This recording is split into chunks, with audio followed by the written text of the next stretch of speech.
getting rough. So. Gotcha. Big time, big time. Yeah, We'll connect tomorrow. What's going on, Sean fellas? Tucker's still alive. That's good. Yeah, I know. What's going on, guys? Inky Johnson, thank you for your time, man. Here for the first segment of Sudden Change. I'm a former collegiate football player, as some of you all may know and some of you all may not know. But during practice, we always had a period to where we practiced this thing called sudden change, right? And what sudden change was, it was a quick shift that can happen within a game, and it can change the momentum. It can win or lose your game. And so we had a period that was dedicated to it. But the key to sudden change was when it happened in a game, you never know when it was going to happen, right? All you could do was adjust to it, right? You practice it, but you never knew when it was going to happen. And so what I want to do with this series is just bring stories, bring a word of encouragement, right, about sudden change, right, that's happened in the lives of people, how they adjusted to it, what was the lesson in it, to try to just serve as a source of inspiration or empowerment or encouragement during the current climate of what we're all facing in this world during this coronavirus and the sudden change, right? And so the first story I want to share with you is a story about a gentleman that I met in Seattle last year when I came in town for a speaking engagement, right? And he picked me up from the airport, great spirit about him, and he drives me to my hotel, and I get out of the car and I say, man, thanks a lot, I greatly appreciate it. And he said to me, I just want to let you know that I'll be the gentleman that's coming back to pick you up in the morning and take you to your speaking engagement. I said, great, what time would you like for me to be down? He said, 7:15. I said, great, I'll see you then. Next morning rolls around, I come downstairs, we greet each other, I crack a joke with him, I get in the car, we're riding to the speaking engagement. I'm looking at my phone because I always track the route, and usually 5 minutes into the trip, I'll look up, check things out. And when I looked up, I looked in the mirror and I could see the guy's face and I noticed he was crying. And so I said to him, excuse me, sir, is everything okay? And he said to me, I want to paint a picture for you. He said, my normal job is not in transportation. I'm not a driver. He said, my buddy owns the company, but whenever he gets overwhelmed, he'll call and say, hey, man, can you cover a shift for me? And he said, I'll usually do it for him because he does a lot of work with the Seattle Seahawks. He said, but I haven't did it for him in probably over a year. He said, but whenever we did work with the Seahawks, pick a guy up, take a picture, share with my kids, always a cool experience. And he said, when I picked you up and dropped you off last night, I didn't know if you worked for the Seahawks, used to play for them or not. And so I went on the computer to look you up, and I started seeing these videos, and I saw one about redirection, and I saw one about perspective. And he said, the reason I'm crying is because my wife just died. He said, I just lost my wife, sudden change. He said, I just lost my wife. And he said, I've been living my life thinking, surely there's nothing that can bring me the energy, the passion, the purpose that my wife once brought me, the driving force that my wife once brought me. And he said, I'm not saying that the videos can replace my wife because nothing could ever replace my wife. He said, but what it did for me was it brought me a renewed perspective and a renewed feeling, right? And he went on to share some additional things. And when he got done, I said to him, excuse me, sir, can I ask you a question? He said, sure. I said, can you tell me at a basic level, right, how when you encountered the sudden change, the opposition, the adversity, the darkest moment of your life, how did you adjust to it, and how did you pick up the pieces and literally put one foot in front of the other, carry on in your career, raise your other two children? How did you continue to function in the midst of the change? Right? Like, because we all know it, the quote by Dr. Martin Luther King, it says it. You judge the character and caliber of a person not by where they stand in times of comfort and convenience. You judge the character and caliber of a person by where they stand in times of challenge and controversy, right? And so in the midst of the sudden change, what did you do and how did you adjust? And he said to me, I have to be honest with you. He said, my wife had been sick for 30 years. Said she got to a point she was wheelchair bound.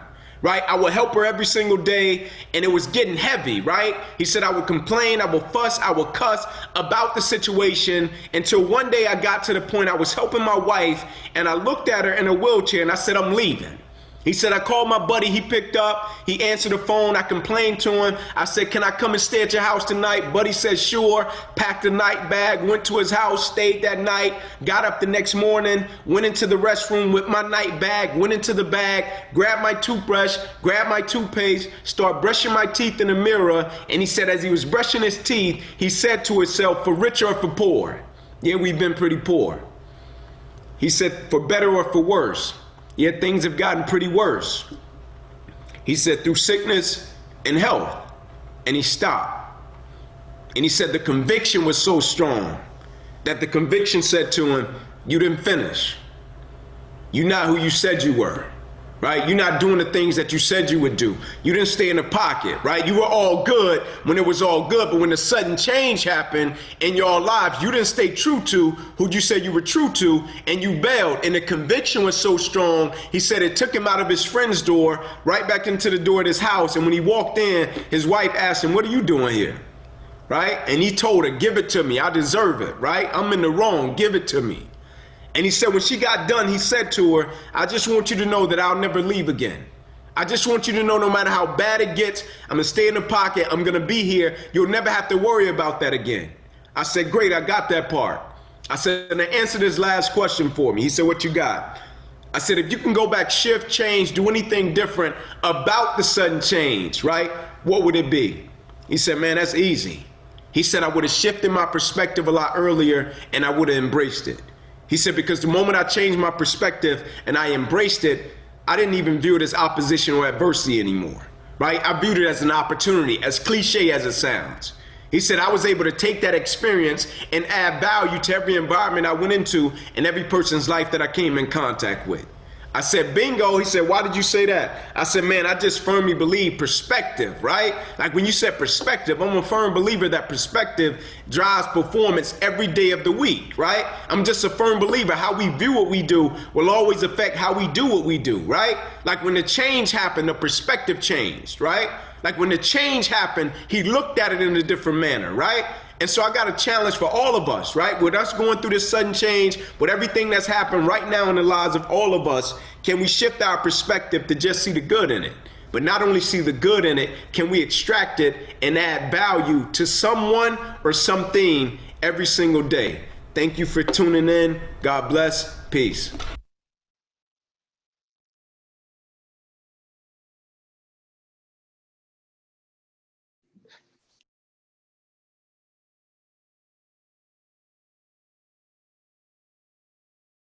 All right, welcome into part 14, three-level panel. Thank y'all for joining us, and got three really good speakers on tonight. I'm really excited to hear from. First off, just want to thank again Rising Coaches for giving us the platform to be able to host this. The community relationships and development that they provide for young coaches and honestly coaches of all levels, whether you're young trying to break in or you're in the business just looking to turn around and help someone behind you. So want to really thank Rising Coaches. So first up, we'll get to it. Just a couple ground rules. Obviously, we'll have each speaker, and then they'll speak. They'll share their journey, share some things that they want to share, and then we'll take questions. Obviously, if you have questions, please introduce yourself, name, school, where you're, and then ask your question. Try not to tell a story or expound if you can. And then we'll go through each speaker, and then we'll just go from there. So first up tonight, we have we have Ryan Price from Southern University, and I want to thank his father, Coach Tick Price. Never got to meet Coach Price, but one of my really good friends, Joey Cantafia, works on staff with him. So I thank Coach Price for being on here with us tonight. So Ryan Price at Southern, got to know Coach Price past couple years, and our relationship's really grown a lot through this quarantine. So I'm really excited for him. So without further ado, we're going to turn it over to Coach Ryan Price. Coach Bentley, thank you for having me tonight. And it's also an honor, man, to be on this platform tonight with two great coaches, Coach Lanier and Coach Caputo from Miami. Coach Lanier, a good friend of ours, a mutual friend, J.R. Reynolds, told me to tell you hello. I just talked to him a few hours ago, so he told me to tell you hello. Yes, sir. Yes, sir. Appreciate it. Good to see you. Good to see you. Tonight, I'm just going to kind of go based off my story, my journey. It's a little bit different.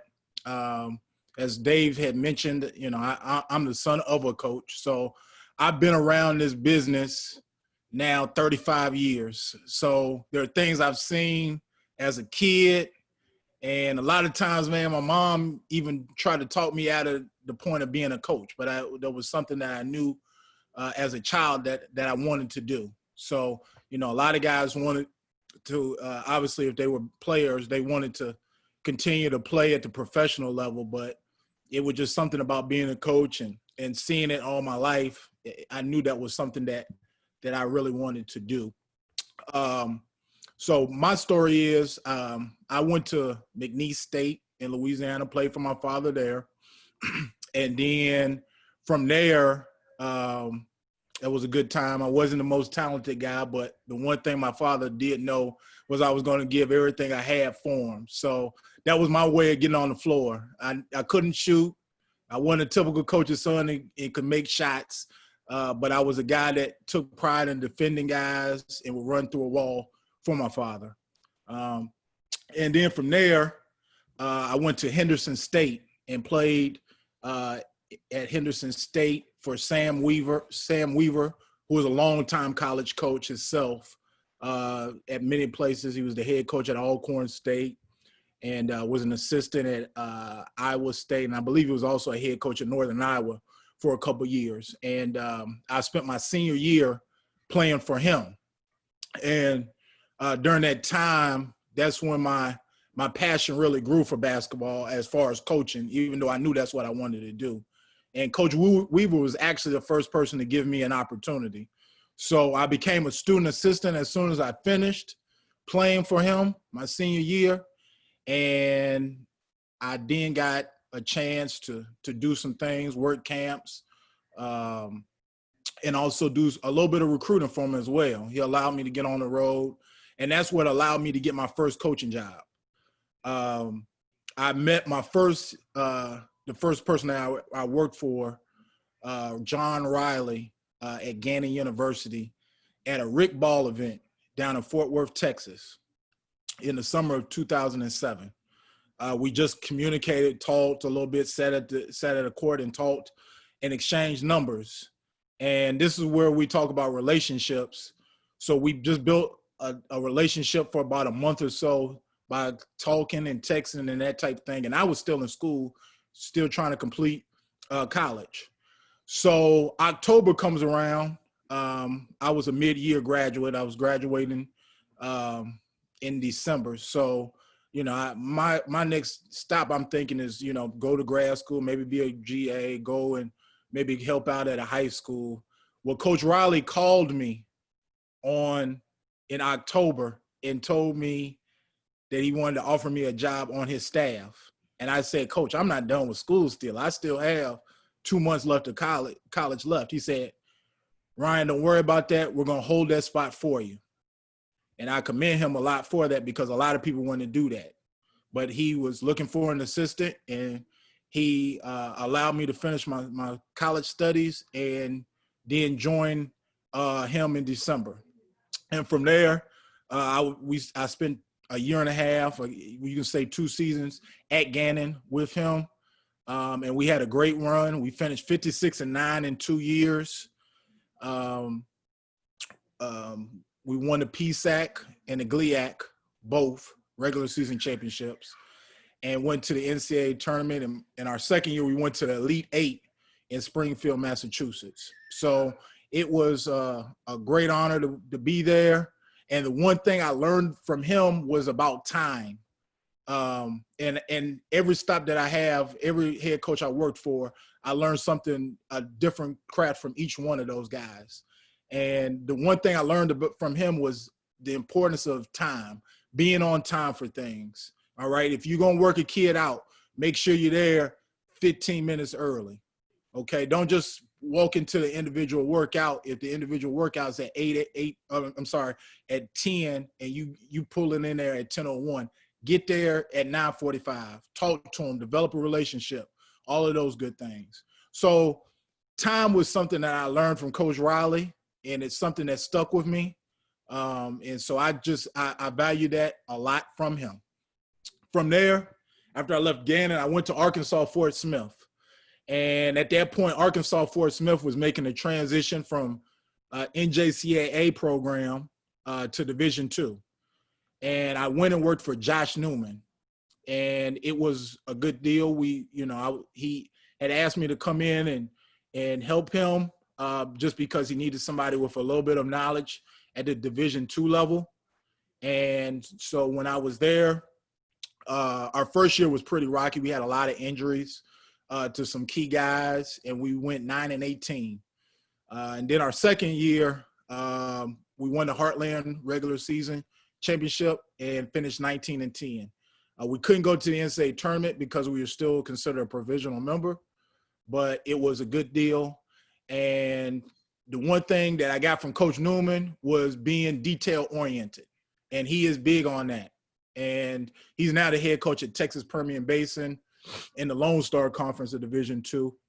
And Coach Newman has done a good job, and he's been with some great coaches and has worked under some great Division I head coaches. He's worked for Doc Sadler and Trent Johnson and Mark Fox, and he was so detail-oriented, and it helped me. And he's the one that actually taught me a craft of making sure, learning all different kind of things. So I learned how to do travel, how to do equipment. All of those things were the things that I learned working for Coach Newman. And Coach Newman was a great guy, did a good job. After that second year, he told me, "Hey man, it's time for you to try to make your next move. Your next move is Division I." And he's always big about trying to push his guys, especially younger guys, to go and be a Division I assistant. And that offseason, I got an opportunity to interview at two different places, Division I wise, and was given a chance to work for Roman Banks at Southern University. And he was phenomenal. He's now the athletic director there. And we spent I spent 3 seasons there, and the rebuilding program that we had was incredible. We came in when he got the job, and the year before they only won 3 games. That first year we were there, we probably had 2 guys talent-wise that were Division I basketball players, and we won 17 games. But it was a grind, and we worked, and we worked, and we worked. And after that, we went to the second year at Southern, and we won 23 games and got to the NCAA tournament and lost in the first round to Gonzaga, which when we lost to them before the UVA-UMBC game, that was probably the closest 1-16 matchup in the last few years. We lost that game by 6 points. And actually, I was watching that game the other day. We actually were only down by 2 with 2.5 minutes left.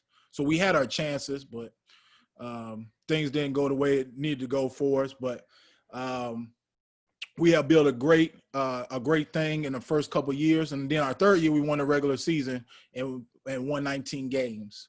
So my journey here after this was a little bit different. I took a job within the league at Prairie View A&M.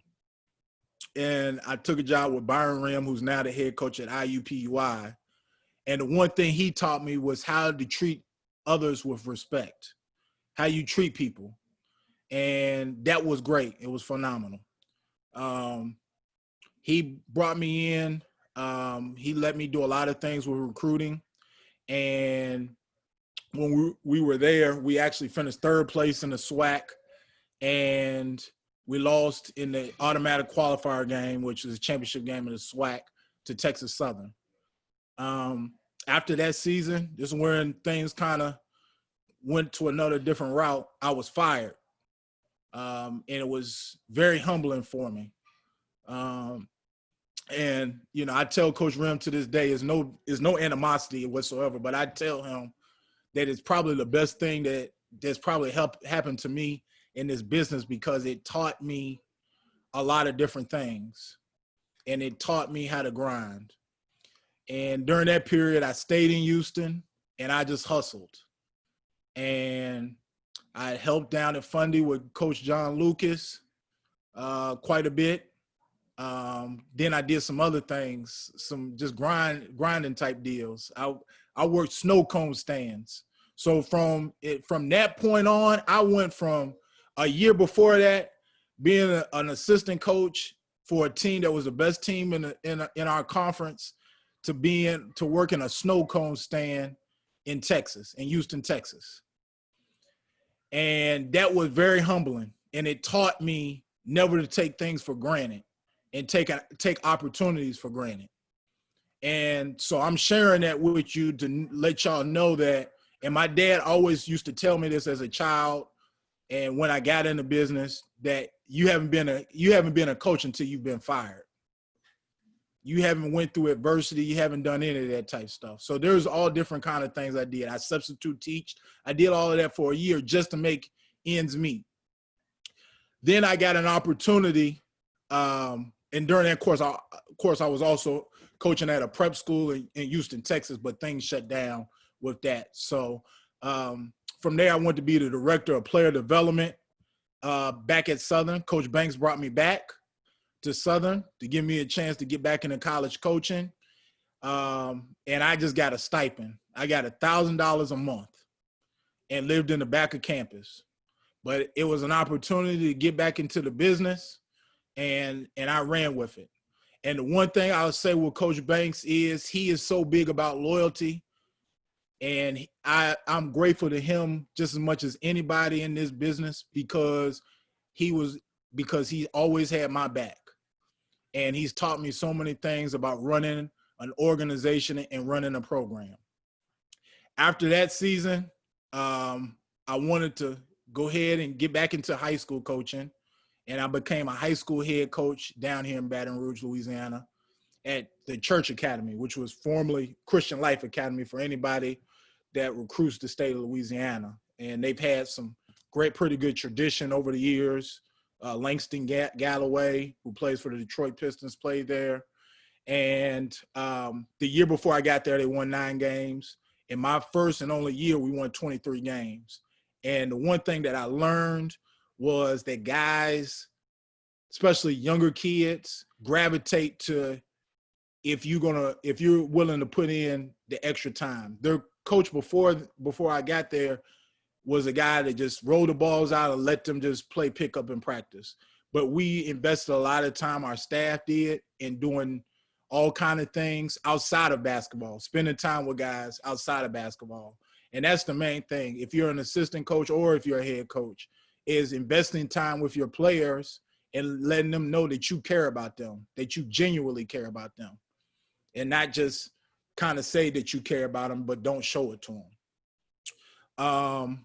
And then I'm coming back my third time. So in 18-19, I got a chance to get back on the staff at Southern with Coach Sean Woods. And Coach Sean Woods has been a big part of my development as a coach. And he's a guy that he wants me to put everything together to be a pro, and he's given me an opportunity more than anybody that I've worked with previously to actually coach, to be on the floor and do different things, to have a voice on the floor, and I'm appreciative of it. Our first year, tough year, we only won 7 games. Then we gutted things out and brought in a brand new team. We signed 11 new guys, and we won 17 games this past year and won 14 of our last 16 before the pandemic ended everything. And it's been good. So we've definitely been trying to stay strong during the pandemic with our guys and all of that good stuff. But we've been able to put it together. And like I said, Coach Woods has made sure he's been as big of part of my development as a coach as just about anybody that I've had in this profession. DB, did I make the 7-minute cut? No, you went a little long, but we ain't gonna hold it against you, Coach. Okay. Nah, you did good. You did good because you actually tied everything in as you were going. So you actually did win under. So good job, Coach Price. If anyone has any questions, obviously just chime in, introduce yourself. If you can, please have your camera on to make it a little interpersonal, but introduce yourself and go ahead. RP, Tommy Strine, Lamar University. What's up, Tommy? I know you a little bit, I think, but A little bit. this question's for you and your dad. Just both of you guys talk a little bit about, your guys' relationship and on the business side, right? Obviously, coach wants you to kind of grow on your own, but obviously too, you can go back and talk to him about some things and help you grow through the process. So both of you guys kind of talk about a little bit if Coach Price wants to, just a little bit about that relationship and the yin and yang with that a little bit and how you guys balance that.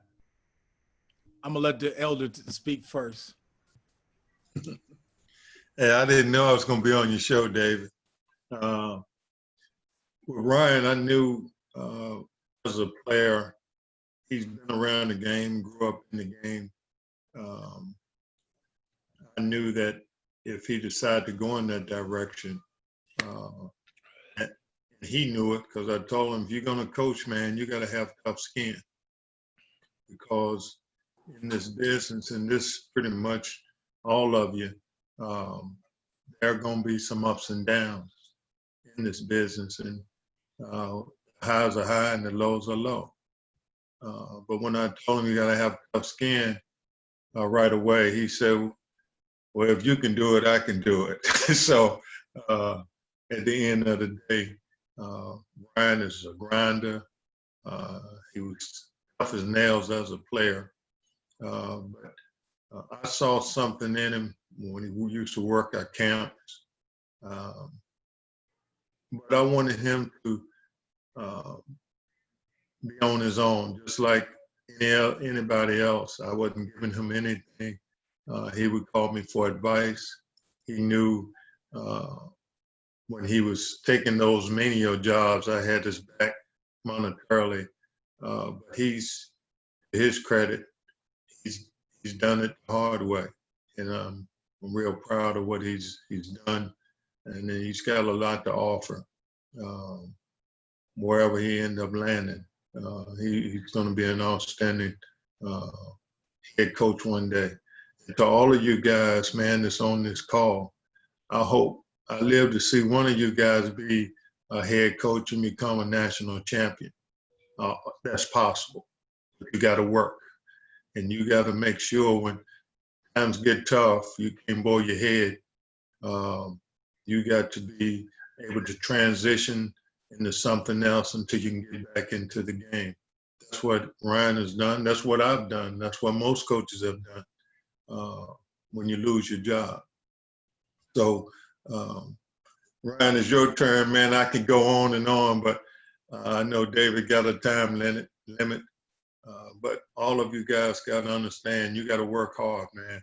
You can't just work when the lights come on and you getting your shine. You got to get in the trenches and roll your sleeves up and make your head coach look good.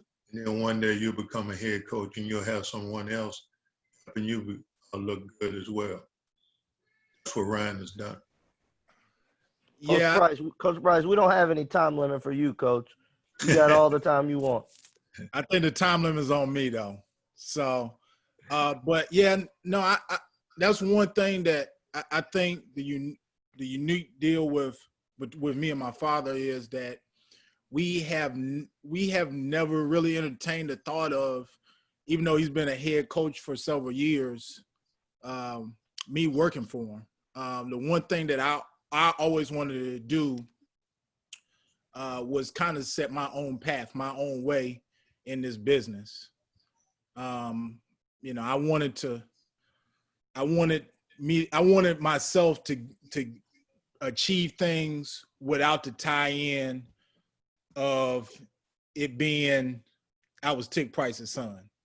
And it's no knock to anybody that works for their father, but I think I've been able to grow a ton not working for him.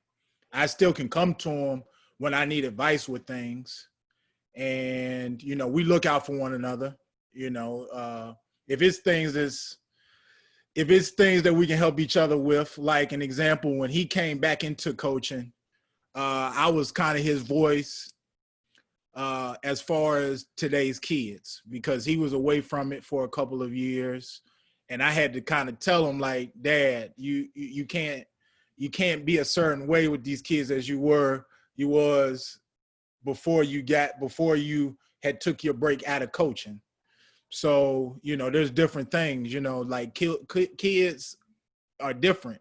So you were out of it for 3 years, but, you got to let kids be able to do some different things than what you used to be like. So, and in fairness to him, he's adjusted a ton to that. And I think that's a credit, not just for him, but for his staff, because I know he's got some guys on his staff, Tommy and Brandon and Joey, younger guys that give him that voice for him to know those things. Coach Price, Sean Tucker, Cambridge South Dorchester. What's going on, man? I want to ask you a couple questions. What could some young coaches or some coaches that are trying to get in the business, what are some things that they should be doing right now in this pandemic? Or what are some things that they could be doing moving forward to kind of get their foot in the door? You touched on relationships. What are some other things besides relationships that they can do to kind of set themselves apart from all the other guys fighting for a position? Well, I think for younger coaches, I think that's the main thing is relationships. But of course, you just gotta set your own path. I think the main thing is if you are having these relationships during the pandemic, you've got to continue to let those things grow. And I'll be honest, I think that a lot of people after the course of the pandemic will probably fall in touch with others if it's not a genuine thing. But I think it's got to be something that you try to develop with older coaches. There's coaches that I've met that, I plan on building relationships with past this pandemic. Some guys that I've gotten closer with that I plan to get to grow our relationship even more. But I think it is about relationships. You got to be able to take it further than what it is after the pandemic. You can't just stop once everything gets back to normal and continue to do those things. So that's probably the main thing, I think, is just relationships. Price, this is Jordan Ingram from Hey, Jordan. Brett.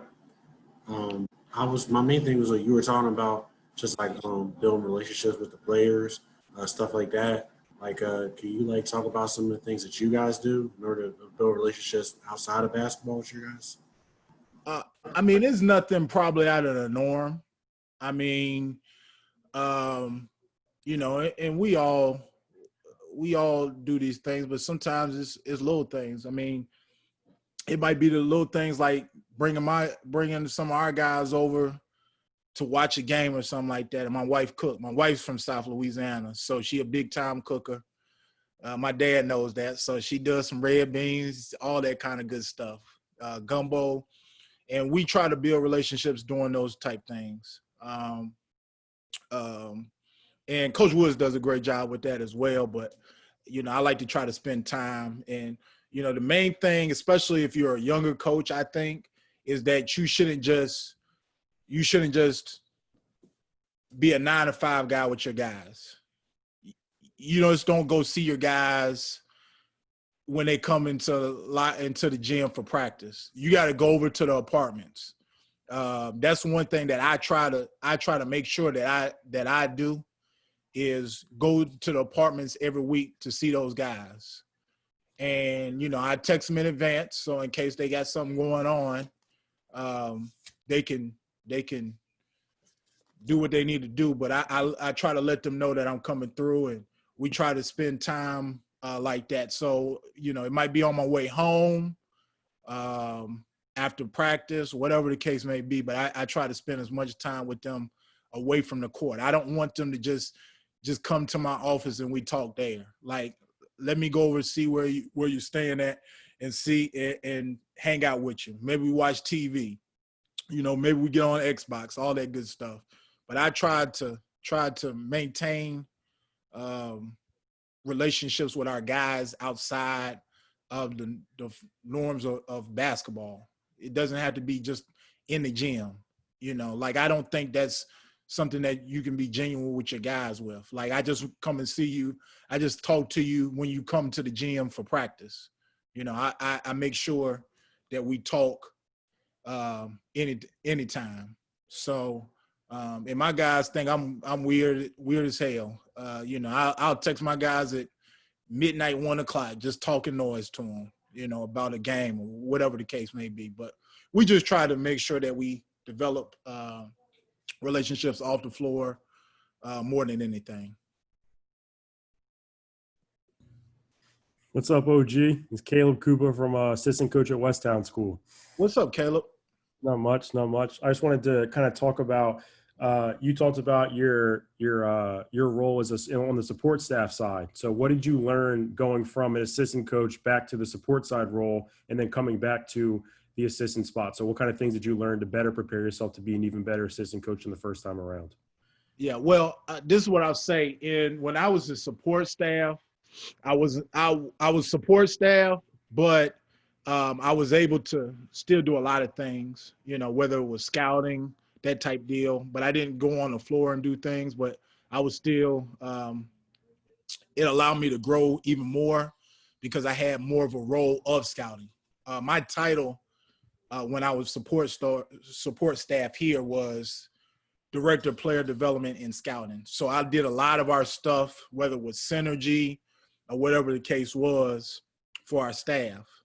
And I was in charge of scouting reports with our group. So it was good. It wasn't much of a difference for me besides that part. I just couldn't get on the floor with guys, and I couldn't go on the road. And then, you know, if I got any kind of names or anything, you know, I would give it to a guy that was considered one of the full-time assistants as far as recruiting. But it wasn't much of an adjustment for me. You know, probably the biggest adjustment for me was going from being a high school head coach to going back to being an assistant coach at the college level. That's probably was the biggest adjustment of anything for me so far. Appreciate it, Coach. No problem, Caleb. Thank you. Coach Price, quick question for you, man. Safet Castrat from Rider University. What's up, Si? What's going on, man? A lot of the older guys, you know, give the young guys advice and they let us know, hey, you're going to get hired to be fired. So if you could go back or give advice to the young guys on this Zoom, what's one piece of advice that you could give us just in case if we do get in a situation like that? Be humble. Be as humble as you possibly can. And don't burn bridges. The one place that I would lost my job at, I didn't burn that bridge with that head coach. I understood it was business. And at the end of the day, you know, when you lose a job, if you're trying to get the next job, that head coach is going to call that previous employer. That's always the case. So I was not going to do that, you know, and I'm not going to lie. I mean, I felt some kind of way losing a job, but also at the same time, I wasn't gonna bash him to others. I wasn't gonna do any of that kind of stuff. I was gonna take the high road, and I've seen it. You know, I've been around the business, and I mean, my father's been in positions where he's lost jobs, and he's taking the high road. So just taking the high road, and if you know, just being as humble as you possibly can. You know, when you're in a position of transition. Appreciate it. We got time for maybe one more question for Coach Price if we have one. McCall raised his hand. Go ahead, McCall. You're on mute. My fault. Is the video on? All yeah, right. You're good. Go ahead. Coach McCall, Sacramento High School. What's up, Coach Price? What's up, McCall? SU guy? SU alum, baby. What's happening? Not a whole lot. How you doing? Man, good. I just want to say what's going on and just ask what have you been doing for your own personal development and coaching development during this Corona time outside of, you know, watching clinics and things like that? Well, for peace of mind and for health reasons, yeah, I work out every day. So I make sure I go and get my 4 miles. As a matter of fact, I went and got my 4 miles. There's a couple guys that's on here, I believe, that know I get my miles in. So Marlon Guild and Shane Nichols, those guys know I get my miles in every day. I'm gonna make sure I'm doing that. So nice. But you know, just professional development is probably more so just probably just the networking and talking with guys. And it doesn't necessarily have to be X's and O's, but I just want to try to build some genuine relationships with different guys that have been in different positions or in different positions than I am. Right. So that's probably the main thing that I've been trying to do, just to keep sanity and that type deal during the pandemic. That's good. Thanks, Coach Price. Thanks. Good to see you, man. You too. Coach Price, thank you for coming on and sharing with us and your journey. I really appreciate that. And I especially want to thank your father, Coach Tick Price, for coming on and being with us. We don't take, I know Coach Price is getting up there, time for you to hit the pillow. So I want to thank you for coming on with us and being here. So Coach Ryan Price, we really appreciate you being on and sharing with us. Thanks, Dave. I appreciate it. Yeah, my dad's curfew is here in about 20 minutes. He got to hit the pillow right now. But man, I appreciate it, Dave, man, and I'm looking forward to hearing our next 2 speakers. Yeah. So with that, we'll turn it over to our next speaker, Associate Head Coach, University of Miami, Chris Caputo. Got to know Coach through the years, just through recruiting and building a relationship, and so I'm excited for him to come on and share. So without further ado, go ahead, Coach. Thanks, David. Honored to be on here today with Ryan and Rob. Ryan, I don't really know him that well, but great hearing his story, and his dad. I've got a lot of respect for him. They beat us 2005. George Mason goes down to McNeese, and we got our ass kicked. And we probably should have known, because there was horse shit on the floor prior to the game that needed to be cleaned up, and I'm not making that up. First time ever. I'm a New York guy. Coach, I'm sorry for interrupting you. That wasn't horse shit. That was cat shit. There was cat shit. There was, I don't know. I guess, Coach, you're going to have to explain that, but there's some sort of like barn or something adjacent to the arena, and that we probably knew, we were in a tough situation with that, but obviously followed Coach's career, and great to see Ryan and all the things that he's done coming up in the business here and that. And then, Rob and I have been good friends, and he's a guy that I've always looked up to in the business. He's been a great resource. I probably call him, a couple of times a year, ask his opinion on different things. And he's a guy that, Bill Courtney, who's on our staff, they work together in Virginia. And, the one thing, you kind of judge guys by what the people who work with them say. And Bill has always spoken so highly of Rob. And then obviously our relationship throughout the years, I really value. So great to be on with you guys. I probably have the most boring story of anybody on here, and it'll be hard to stretch to 7 minutes when you've only worked for one guy and at 2 places. But I was a Division III player, and not a good one, but I did play, and got an opportunity to go to George Mason in 2002, and with Coach Lanier. We played for the same high school coach, Jack Kern, who was a legendary high school coach in New York City.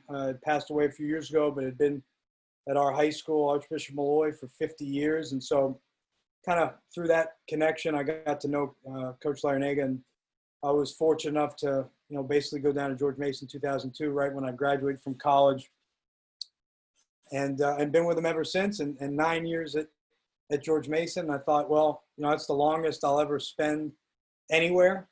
And now we're going on 10 years at Miami. So it's hard to believe that I'll have been somewhere longer than George Mason. I think, maybe just an interesting story for guys to hear. I know there's a lot of familiar faces. For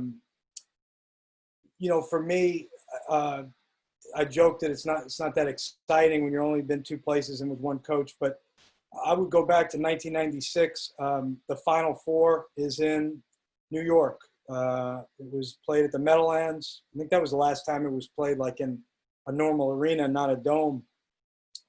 And I was a junior in high school. It's the spring, our season's over. And a friend of mine who's Division III head coach now, we grew up in the same block together. He's kind of like an older brother to me.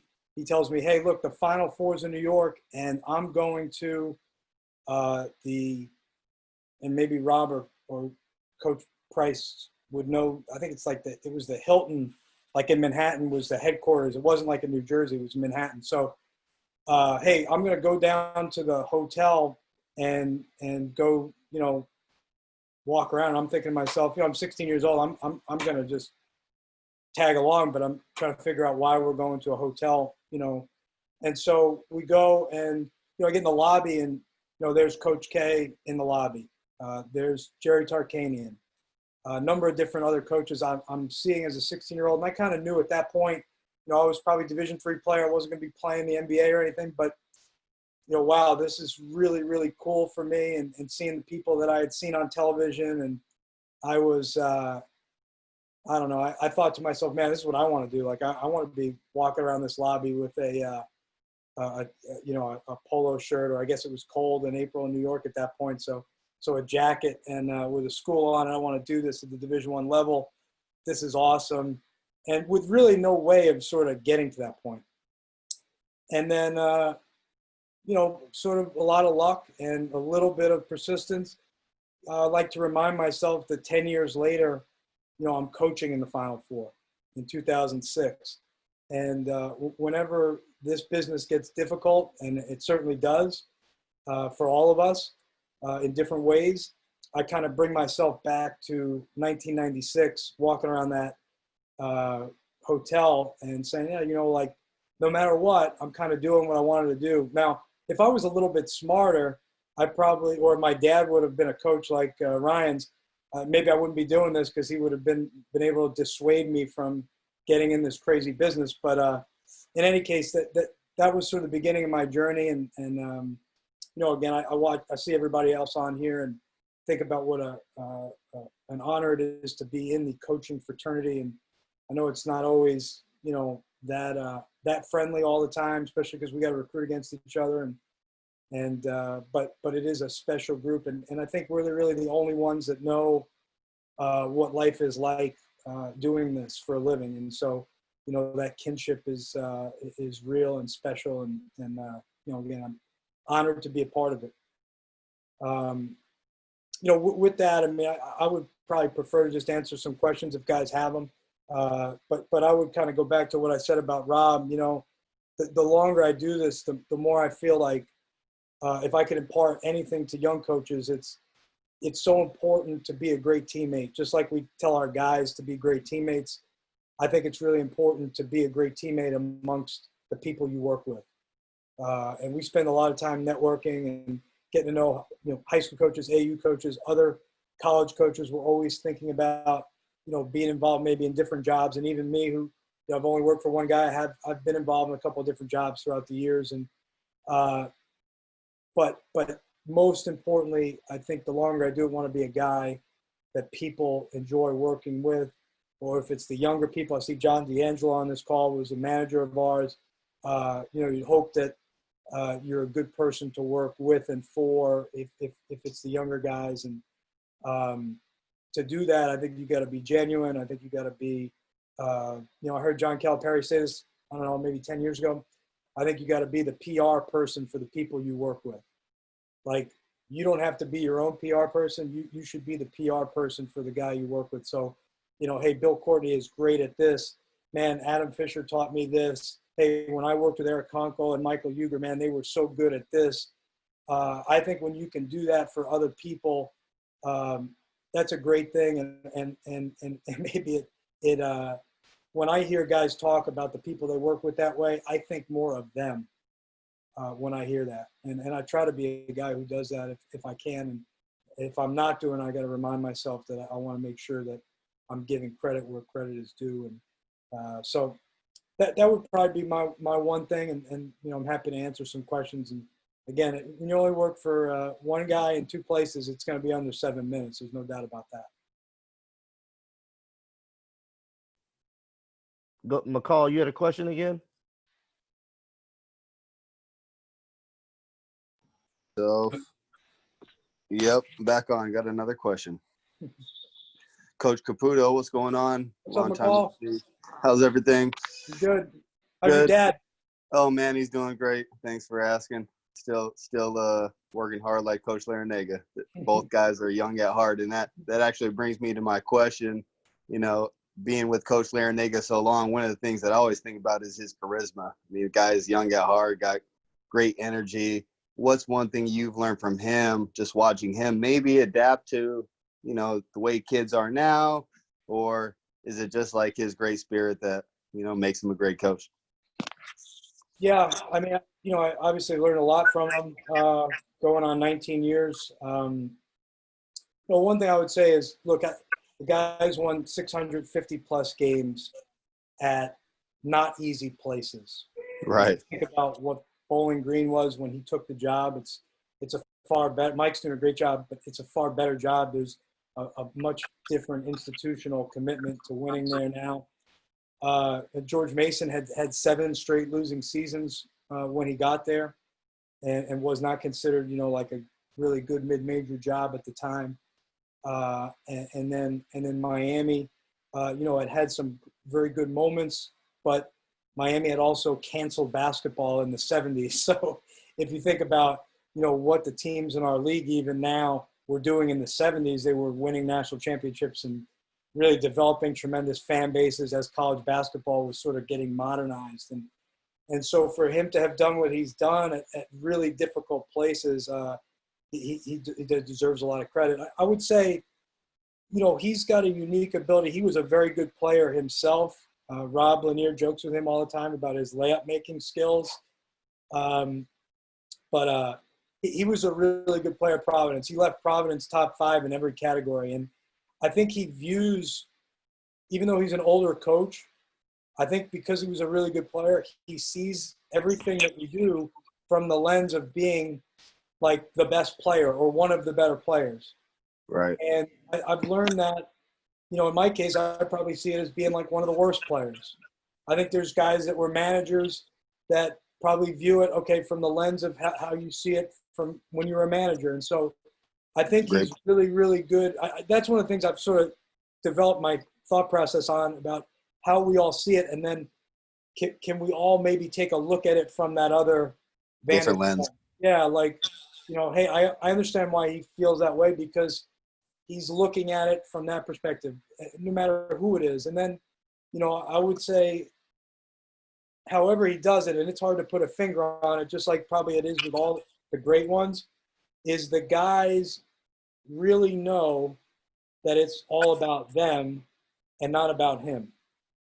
And I don't know how you exactly do that, especially in this day and age, but there's no doubt that the players feel like they're letting him down if they're not doing what he would want them to do.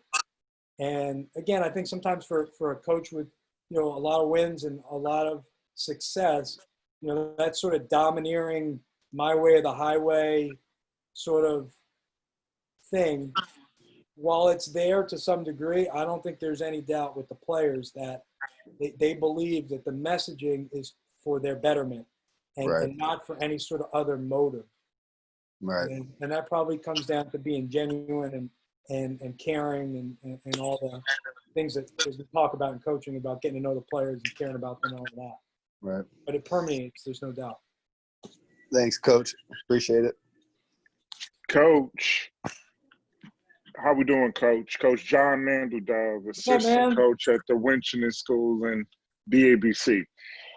You spoke about the transition from George Mason, which I kind of still dislike because they knocked out UConn.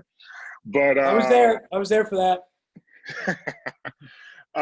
You talked about the transition. Talk about the type of kids the different types of kids that you had to recruit, moving from George Mason to Miami, and dealing with some of the people like outside, the influencers and things like that. Talk about the relationships that you had to garner with those coaches.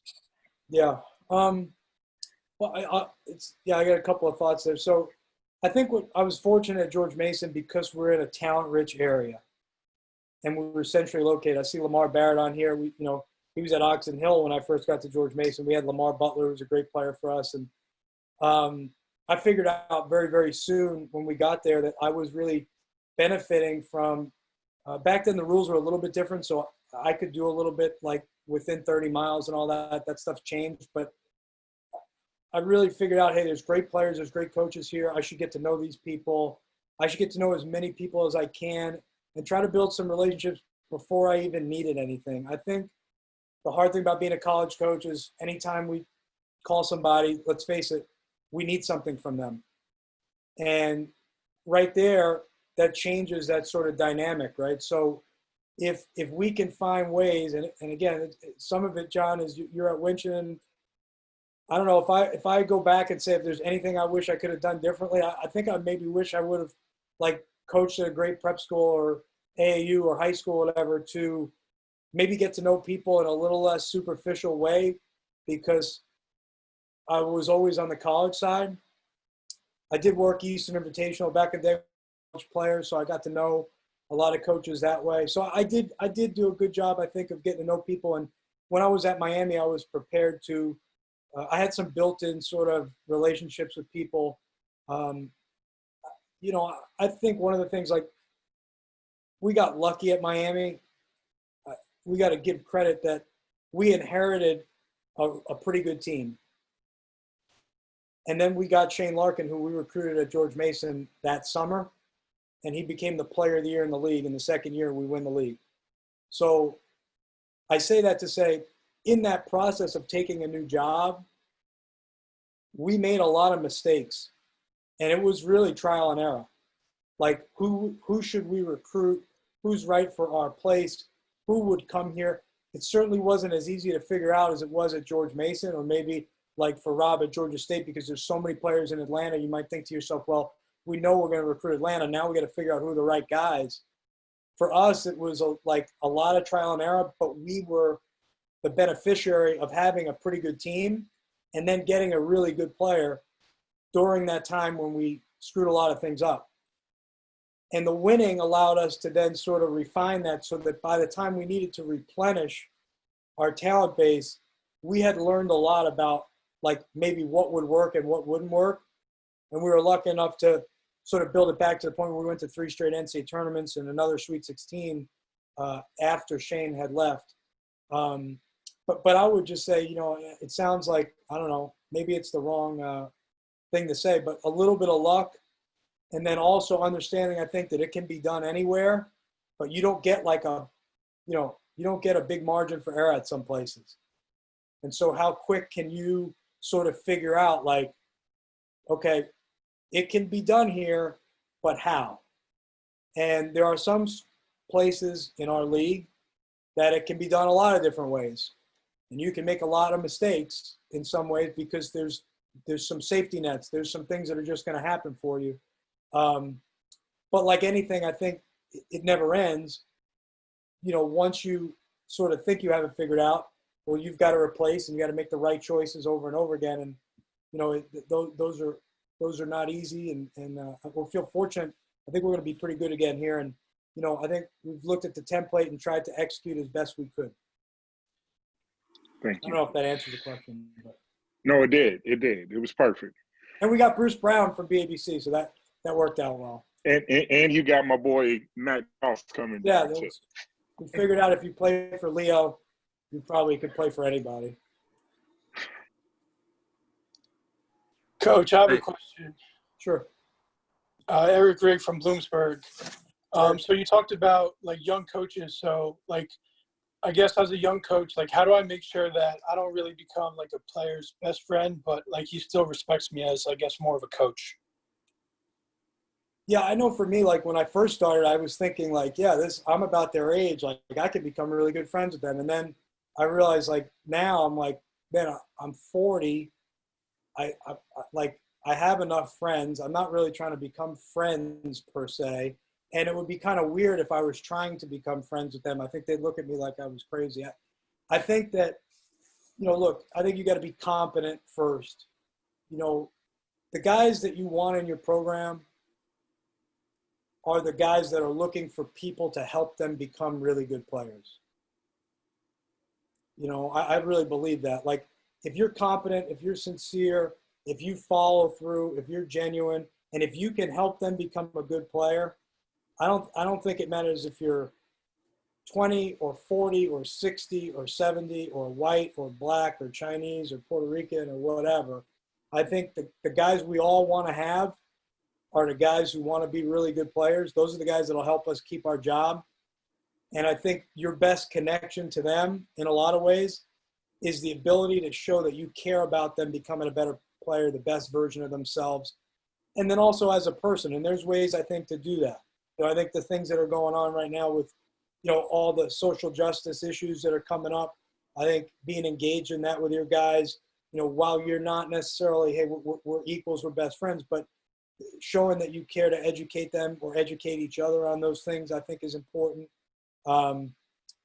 So yeah, again, I've kind of gone away maybe from the we're going to be best friends thing, but I feel like I want them to really feel like they can use me as a resource to become the best players they can become.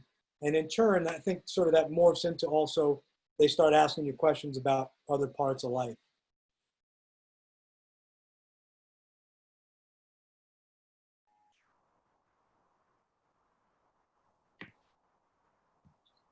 Hey, Coach. Yeah. Can you hear me okay? Yeah. I'm good, Coach. All right, man. Coach Good down in Alabama, man. Nice to hear from you. And Coach Price also. Piggybacking on what Eric was saying, I guess that's one of my things because I just have that demeanor. I'm an energy guy. So sometimes you misinterpret it for, oh, he's with us. He's one of us. I'm like, I'm with you, but I'm not a kid. I've been doing this for a while. We're trying to bring it back to center stage here and make sure that we're on the same page. But I want you to take that energy with you and build on it. And like you said, just try to make you the best version of yourself as possible.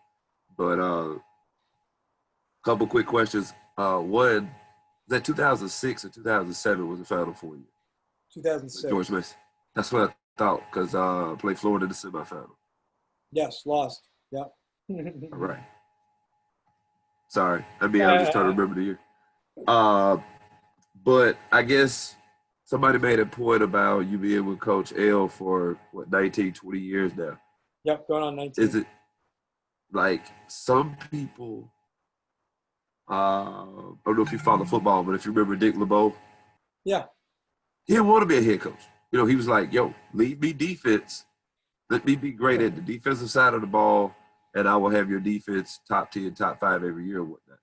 And saying that to say, do you aspire to be a head coach at some point, or do you more or less feel more valuable in your role as a top assistant because, hey, you know what you're getting out of Coach Larinaga, you know what you bring to the table, and y'all have that good chemistry, or do you aspire to, take that next leap or the next step at some point? Yeah, I certainly aspire to be a head coach. I've been because I've been involved in a couple of jobs throughout the years that they probably hired the right guy each of the times. That wasn't me. I would say this, like I aspire to be a head coach. I also felt like in each place, my motivation, and this is nothing against people whose motivation was to, hey, I want to be successful here so I can get a head coaching job. I've always maybe looked at it a little bit more macro, like when we got to Miami, well, I'll go back. When we were at George Mason, I was like, can we be in the NCAA tournament like every year? And we never quite got there, but we got to the point where we were, like either in it or lost in the championship game, whatever. Or last year we won a game in the tournament, and we were in the top 25. And then we got to Miami, it was like almost the same thing because I think they had been in the ACC for 8 years, tough transition. They'd made one NCAA tournament, I think, in the 7 years or what have you. And it was like, hey, can we get this to the point where we're in the NCAA tournament every year? And if we can, probably means we're close to the top of the ACC. And if we do that, then maybe we can win some games. And so we were kind of had it going that way. We had been to 4 out of 6 and NIT championship another year and 2 Sweet 16s. And again, we had a little bit of a roadblock that everybody probably knows about, but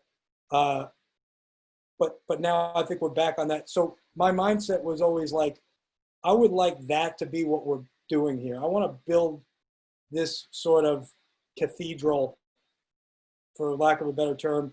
And then if I don't live to see the rest of it, that's fine. But I felt like I've done something that is substantial and sustainable. And it wasn't like I'm here and I'm gone because we won once. That being said, certainly I'm not going to turn down the right head coaching job. But I always felt like my makeup as a coach or a person was to be a part of and to build and to be impactful in a great program.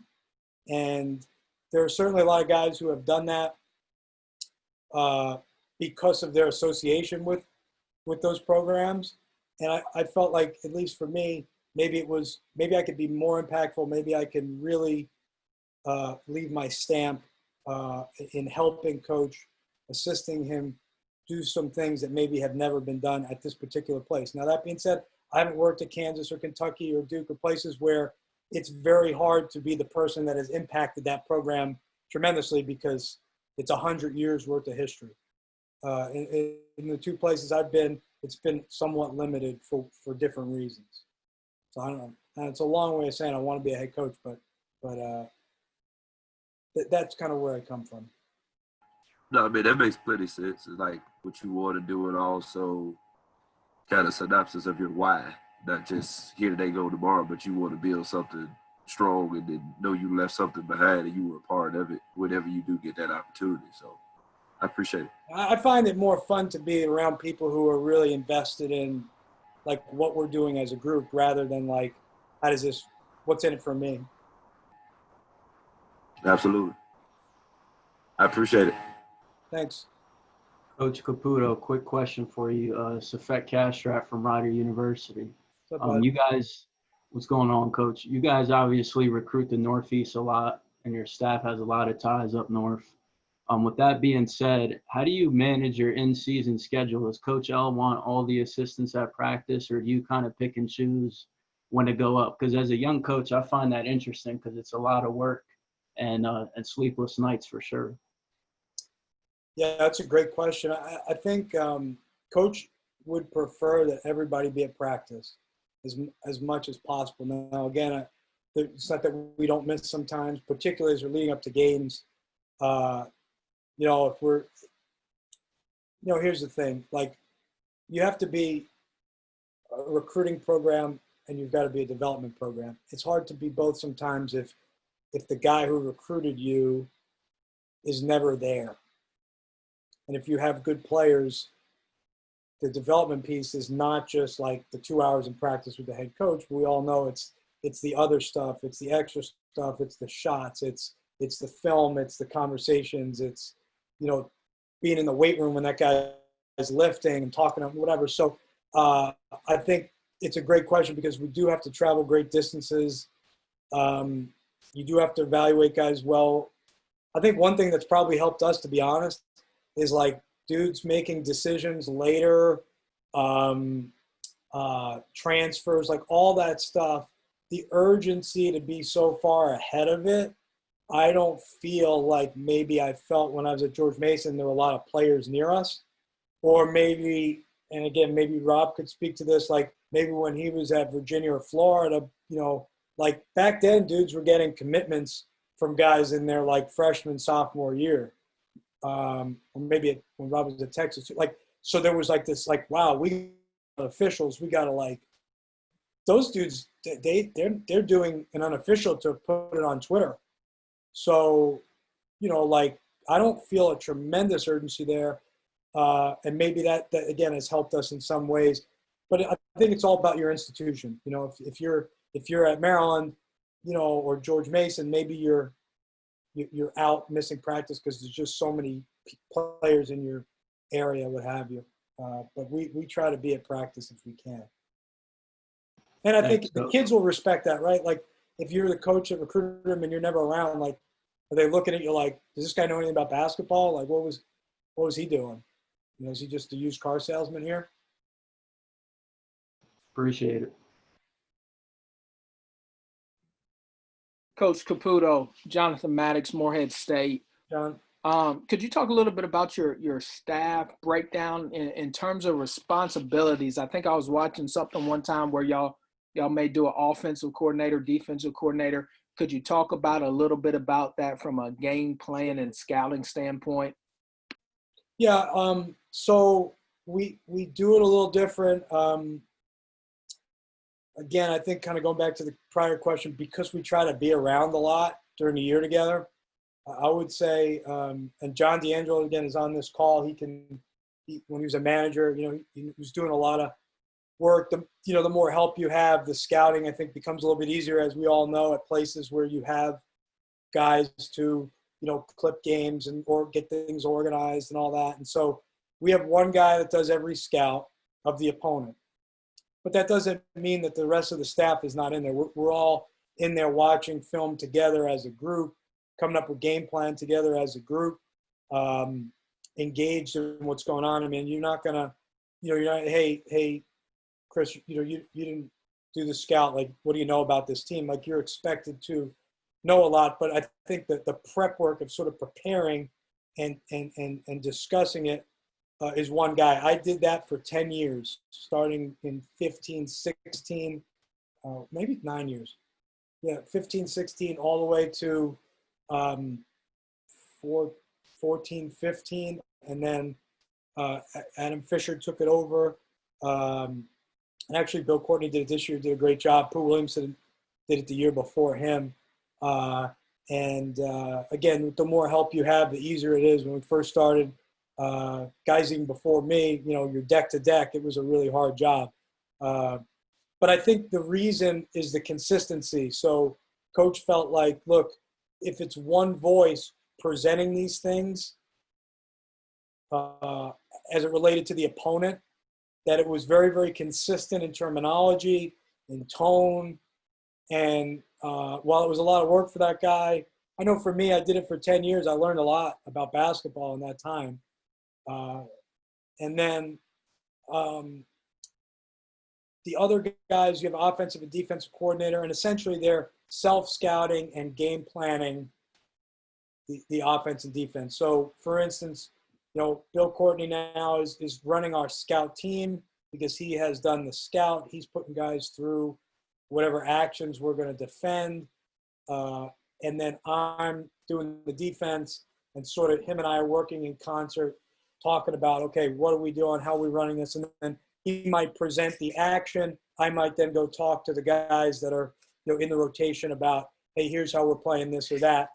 You know, as we got sort of even away from that and more into like conceptual sort of, hey, we're going to defend 20 possessions today of these things. I might just be talking to the defense during that time, and he's sort of putting the offense through it. And then Adam Fisher's sort of working, you know, in terms of offensive game plan with the staff and with the head coach. So different. I don't know if I became a head coach, what I would do. I think there's merit all the way around, but it certainly has worked for us, except for the last 2 years. Nothing worked for us, but maybe we should change everything. Coach Caputo, Kareem Brown here, Niagara County Community College. How you doing? Good. Good. With you being with Coach for so long, and obviously being in the running for a couple of head coaching positions, what are two things that you would do differently from Coach? What I would do differently for him? No, just for you as, you know, developing your head coaching philosophy or the way you want to play, or what are two things that what I would do different from him? Yeah. I think probably the first one, I mean, I'm sorry, it's a low-hanging fruit, but I think the first thing you'd have to think about is you're going to have everybody doing all the scouts or have one guy. I think that would be like the first one I'd have to think about, you know. I think the other one is would I regionalize recruiting, which we don't do. We try to team recruit. I think we do a very good job of it.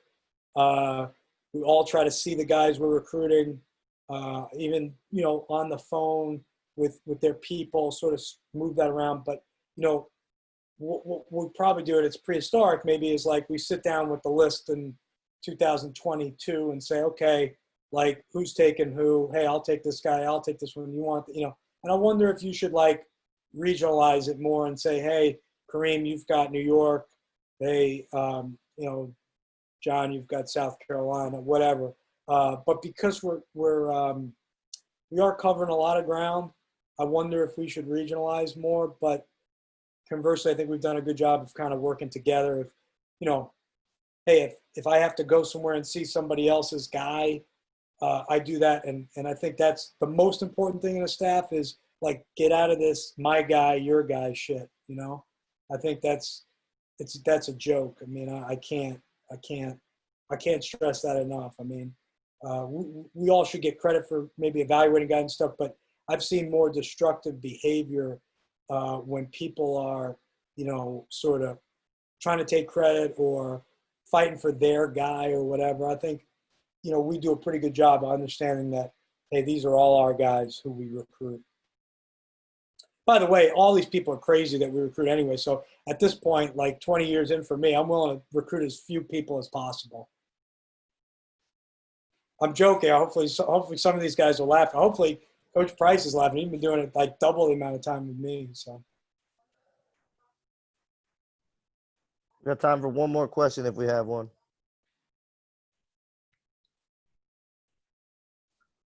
Coach, I got one for you.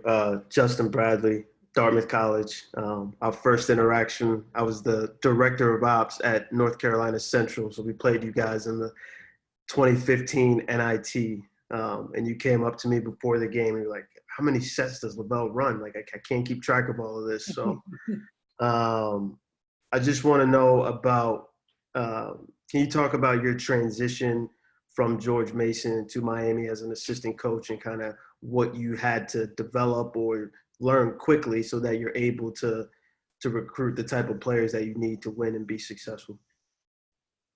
Yeah, I think the biggest thing I learned was, you know, the recruit, like identifying is to me a bit easier. It's, you know, there's certainly like I see Shane Nichols on here and you're like, hey, I wish I would have figured out that John Morant was a great player. Like we don't recruit down there, but I would have certainly liked to have thought that had I seen him, maybe I thought he would have been a great player. But, you know, there's certainly stories like that. I watched a tape of Jared Dudley. Bill Courtney came in the office 2000, whatever, 3. He was like, hey, watch these tapes, see what you think. Hey, what'd you think of that guy from San Diego? I'm like, I don't know. He's fat, like slow. He stinks, whatever. Can't help us. It was Jared Dudley, you know? And then I've had other ones where it felt like maybe I got it right. But for the most part at this level, you know, we kind of know who's good. We know who we want. Figuring out all the other stuff of how to get that guy. That's difficult. And it's almost to me a little bit like, you know, you're collecting intelligence. You're trying to build some relationships. I always feel like, look, if someone's not recruiting for us, when we're not recruiting, we probably have a hard time getting that guy because the high level guys have so many people around them trying to have a piece of their recruitment. And if those people are not in your corner, you're going to have a hard time no matter how good your situation is. And the more of those alliances you can build, I think that's the difference. To me at George Mason, there's a lot of more like straight recruitments. Like it's actually recruiting. This is more like information gathering, trying to read the tea leaves, you know, I always joke with our staff, if we're recruiting, we're in trouble. Like, who are we getting? And sometimes they say, like, what does that mean? I'm like, well, if we're spending a lot of time recruiting, like, understand that scares me. I want to know, like, hey, we've got this guy because of this relationship or this history or this situation. I know it sounds funny, but at least for us, I think I can point to almost every good player we've had and tell you, like, there's a little bit more of that than there is, like, hey, he's got 5 hats on the table. Let's pray that it's us. We're just not a place that's going to win a lot of those, So we've got to kind of know how to cut the list down to the guys that we might be able to get. Who's good enough? Who can we get? It's easy to pick Secretariat in the Belmont, but the other stuff is hard,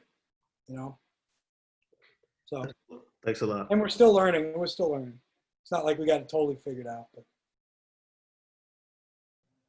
Well, Coach, I really appreciate you coming on and sharing.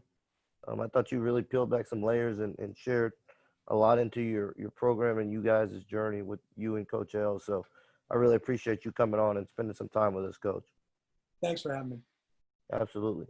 Last up tonight, we've got obviously a really good coach in this business, but someone that I consider a friend and look up to a lot. One of the most genuine guys in this business. Had the fortune of meeting him. I guess it's been over 10 years now, Coach, when you were at Texas working camp. And I know you guys typically close it off to camp workers with that whole situation, but I was fortunate enough to kind of slither my way in and got the fortune of meeting you. And, obviously we've remained friends to this day. And, obviously one of the best in the business. And, I'm really excited to hear Coach Lanier. So without further ado, Coach Rob Lanier. Well, thanks, Dave. Good seeing you. I appreciate you putting this together. I see a lot of familiar faces on here and a lot of coaches I don't know. Would love to get to know everybody on here. I enjoyed listening to Ryan Price and seeing Tick on here. That's great. A lot of younger guys on here, and I would just say, like Tick Price is one of the guys that when I've been in this, I just finished my 30th year, and when I was coming up, Coach Price was one of the guys that I really looked up to, just the way he carried himself, the class, the integrity that he had as a coach was always impressive to me. So that was enjoyable seeing that father and son interaction, and Chris Caputo is a head coach who happens to be in the role of assistant and a good friend. So I enjoyed listening to you and appreciate your kind words. My journey, I found out that I was going to do something other than play basketball for a living when I was a sophomore in college. It was at Syracuse in the Carrier Dome against Derek Coleman, Ronnie Cycli, Sherman Douglas. That night, I realized that pros look a little bit different than me. And even though I had a decent game, that night I really started thinking about that I was going to have to do something else for a living. And when I was a senior in college, my spring semester, I only needed 6 credit hours to graduate. I needed to take 1 class, and then the other 3 credits were going to come from a internship. I was a psychology major. So I did the internship with social services, and I spent the rest of my time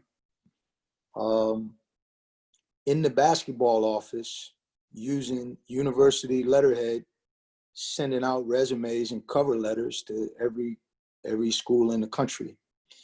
I graduated when I was 21, and that summer I got an offer to be a graduate assistant at Niagara University with a young man by the name of Jack Armstrong. At the time, Jack had just assumed he had just got the interim tag removed because he had taken the job over the year before in November because the previous coach had gotten let go. And he brought me in as a graduate assistant, and I spent 2 years there. I learned a lot from Jack. Jack was really organized and a really hardworking guy. And again, he was 27, 28 as a head coach.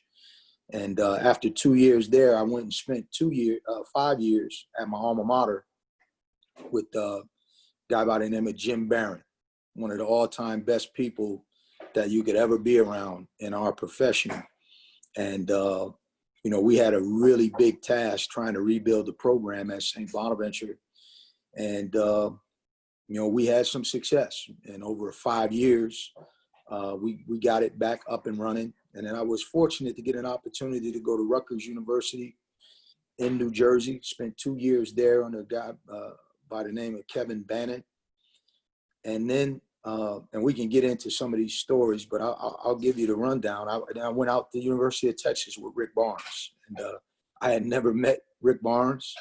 He offered me a job over the phone. And it was just one of those things that kind of a convergence of several things and relationships that led to him picking up the phone and calling me and offering me that opportunity. And it proved to be a great opportunity for me to have that connection with him. He was one of the best guys you could possibly work for in our profession. After 2 years there, I went to Siena for 4 years. We went to 2 postseasons. We went to an NCAA and an NIT. And, you know, I was a young coach at the time. I think it was 31 or 32 when I got the job, and didn't know what I didn't know, and just went in there and thought I would conquer the world. And I got humbled by that situation. And I left there after 4 years and went to Virginia and worked for my good friend Dave Leto at Virginia. Our first year, we went to the NIT. Second year, after that first year, I got offered a job at University of Florida, and I didn't take it.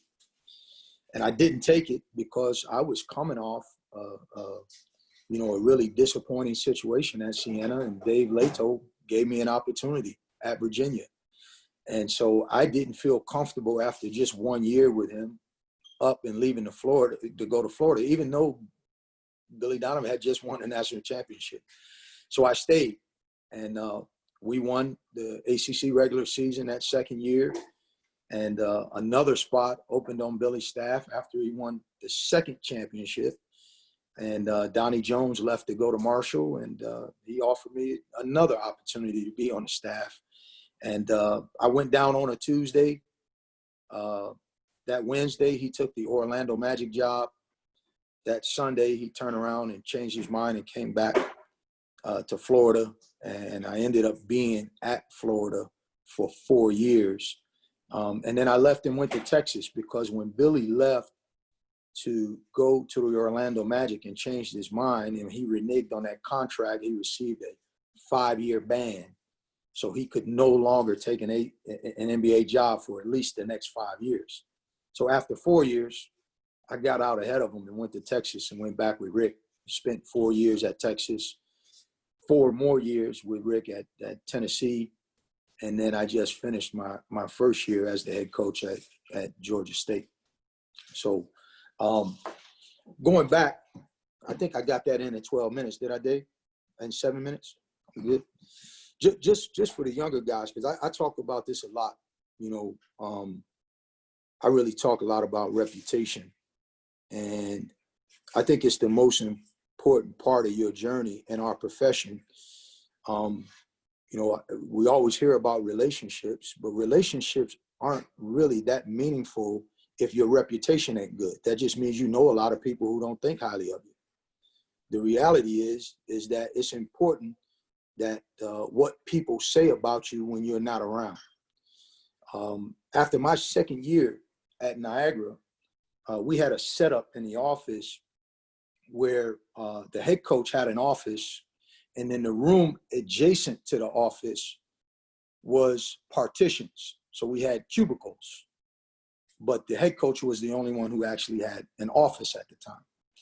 And so one late afternoon, I happened to be in my cubicle, and Jack didn't know that I was there, but because he was already in the back in his office where he couldn't see me. And so he got on the phone with his door open, and he was having a conversation about me. And I just happened to overhear it. I had no control over what he was going to say, but I was a fly on the wall. And it turns out that he was having a conversation with Jim Barron, I didn't know this at the time, about the opening on St. Bonaventure's staff. And the things that Jack had to say about me were a direct reflection of the work that I had put in the 2 years that I was there. Ryan talked about this, Coach Caputo talked about it, the loyalty and the effort that I had put in with the responsibility that I was given. Now, as a young coach, I was the strength and conditioning coach at 22 years old. I was the academic coordinator at 22 years old. And I think there was a question earlier, a young man asked about that balance between your relationship with the players and your job as a professional. Your job as a professional comes first and foremost. The person who gave you the opportunity to be in the business is where your loyalty is. Your relationship with the players is simply a byproduct of you being a pro. So you got a job to do. And obviously, if someone's asking you to compromise, you got to be a man first. But short of that, your loyalty is to the guy that's giving you the opportunity. And so at 22, what I did with the responsibilities that I was being given was I attacked him. And I wanted Jack to know that any job he gave me, that I was willing to do a great job with it. And that is how I developed a reputation. So when I sat there and overheard this conversation that he was having with Jim Barron, I couldn't control what he said, but in a way I could. Because what he was talking about was what I did every day, the way I treated people, how hard I worked, and how good I was. And those are things that you can control. And so in some ways, indirectly, it's no different than a teacher, what grade she's going to put on your test. You can't necessarily control it, but you can control the work that you put in, how prepared you are, and the work that you do. And then, so that was a lesson that I learned early in my career, that reputation is big. And being able to overhear that conversation said to me, when I'm not around, what is it that people are going to say about you? And that there's a, I think one of the mistakes that we all make in this profession, and David, we want to go to questions or whatever, you just cut me off, but I think one of the things that happens is we get a little bit too wrapped up in Division I. I think there's a lot of coaches here that would like to coach Division I. I know a lot of high school coaches who got a better job than a lot of college coaches. But even with that, if you want to be in Division I, Division II, whatever, I think there's a lot of opportunities to be a leader and to have an effect and be around the game that you love. And I think so many people are fascinated with the Division I that they sell themselves short, because it's really all about young people. It ain't about Division I. It's about the opportunity to have an effect on young people. But if you want to be in Division I, the reality is there's a finite number of jobs. You can study your ass off and go to medical school, and it's hard to become a doctor, but at least there's millions of doctors out there. But in Division I, there's only 353 jobs in the world. So even if you do a great job, there's no guarantee. But like I said, Chris Caputo is a head coach doing the job of an assistant. I got two guys from my staff on here. They're both head coaches that are doing the job of an assistant. So you really can trick yourself into thinking that this is that it's got to happen in Division I. And I think that's a mistake that we make and that we perpetuate a little bit, because there seems to be some glamour associated with being a Division I coach, where there's a lot of great leaders out there doing a terrific job at all levels. And as long as you're committed to helping young people, you got a great job. So this ain't always all it's cracked up to be. I enjoy it. I love it. I work with good people right now at a good place in a good city. And I think one of the things that that's really helped me grow and learn as a coach is when I was young, I was so wrapped up in my career. I had, and I say this a lot, my reputation as a future head coach was moving at a faster rate than my development as a leader. And so I got an opportunity before I was really ready, but I was good at presenting myself. I had a good reputation. My first job interview, I was 28 years old. I got another job interview 2 weeks later. By the time I interviewed for Siena, it was my 4th or 5th job interview. I don't know if I was ready for any of those opportunities, but the reputation I had put me in those positions. And then I had to learn on the job. So, I would just say, you know, and like I said, I talk about this all the time, is that your reputation is as big as anything you're going to have. And if you've got a good reputation, then the network piece of building relationships has some substance to it.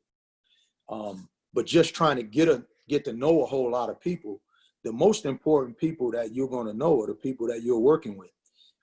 For people who want to be Division I head coaches, I have a theory that before you become a Division I head coach, even a Division II, in any level, you have to first, at this level, become a candidate. That people have to look at you and say, this is potentially someone that we want to usher out into a press conference to represent our university in the position of head men's basketball coach. And to get to that point, just to become a candidate, it's going to happen at one of 3 places: where you're from, where you went to school or played, or a previous place of employment. Because at those 3 places, those are the people that know you the best. And if the people that know you the best don't even want to talk to you about being a head coach, then who the hell else is going to give you a chance? Because that's where your reputation is grounded. Where you're from, where you went to school or played. And I'm just talking about being a candidate. I'm not even saying getting a job. Because once you're established as a candidate and you get that reputation, then you'll get other opportunities. That's why, you know, Chris Caputo's knocked at the door a couple of times. But generally, it's going to start at a previous place of employment, the people that know how you work and people that know the way that you treat people every day and the way you comport yourself and your acumen for the game and your leadership ability and the way you interact with other people on the campus. And when people leave that campus to take another job, they take your reputation with them wherever they go. And so I think that's important. And I think a lot of times with young coaches, there's so much emphasis on where you're trying to get to that you skip some steps and you get a little bit too wrapped up in trying to make it up the ladder. And in fact, what you don't do is, and this was a mistake that I'm guilty of, is I was more concerned about my career than I was about being a leader. And I get asked all the time now, well, what's the difference between now and when you were at Siena? Well, first of all, the difference is 18 years from press conference to press conference. So with any man or any grown-up, you're going to grow and develop as a person. You know, I just dropped my son off at college on Thursday. I got a daughter who's going to be a senior. And you grow and you learn as a man in life. And fortunately, I was young enough that I could build off that early experience that I had and take it into the next one. But for a lot of you guys, when you get your opportunity, because there's such a small pool of opportunity, that it may be the only opportunity you get. And so what you're doing by being in these situations tonight and trying to learn is to try to prepare yourself so that when you do get that opportunity, you won't make the mistakes that I made. So I could go on all day, Dave. We want to open up for questions? We can, Coach, or you can just keep going if you want to. Well, somebody ask a question, it'll get me started on all kind of shit. So, Coach Lanier, Jeremy Pope, good to see you, man. Hey, man. Can you speak to the framework of however you feel comfortable framing it about Billy kind of double backing on you? I know it's a thing, I guess, I've kind of heard that, you know, telling some guy no, or leaving them or something, kind of leave a bad taste. The whole, well, if you tell him no, he might not hire you again, or you might not get the opportunity. Can you speak to the framework of how he doubled back even when you said no the first time, given the way he was winning at that time? Yeah, I don't think it was that complicated. You know, I think there was a real good dialogue, you know, I remember where we were when I told him I wasn't leaving. And I told him just what I told you guys. You know, I failed at Siena. I failed. That's hard. You know, you finally get an opportunity to be a head coach in your dream. And, you know, Ryan was talking about it. You know, he referenced it with his dad. It happens in this profession where you think you're good, and I thought I was good. You couldn't have told me I wasn't going to go there and get it done and go to the Big East. Couldn't have told me that. And when it didn't happen and I got fired, I mean, that's a humbling deal, man. And it is, we've been talking about this a lot lately. I've been on some other calls with some guys, and sometimes being a head coach is a lonely position, right? And sometimes the best guys to communicate in those moments are other head coaches, because they've had those same sleepless nights, you know. And so the brother that I talked to a lot was Dave Leto. That was my man. And we had a great relationship. And like I mentioned with Tick earlier, that, you know, back then when I first got in the profession, there was one brother on every staff. If that. There wasn't a lot of staffs that had multiple brothers like you see now, right? And so the brothers that were in the profession, I studied them. You know, I watched Dave Leto, and I wanted to get to know him.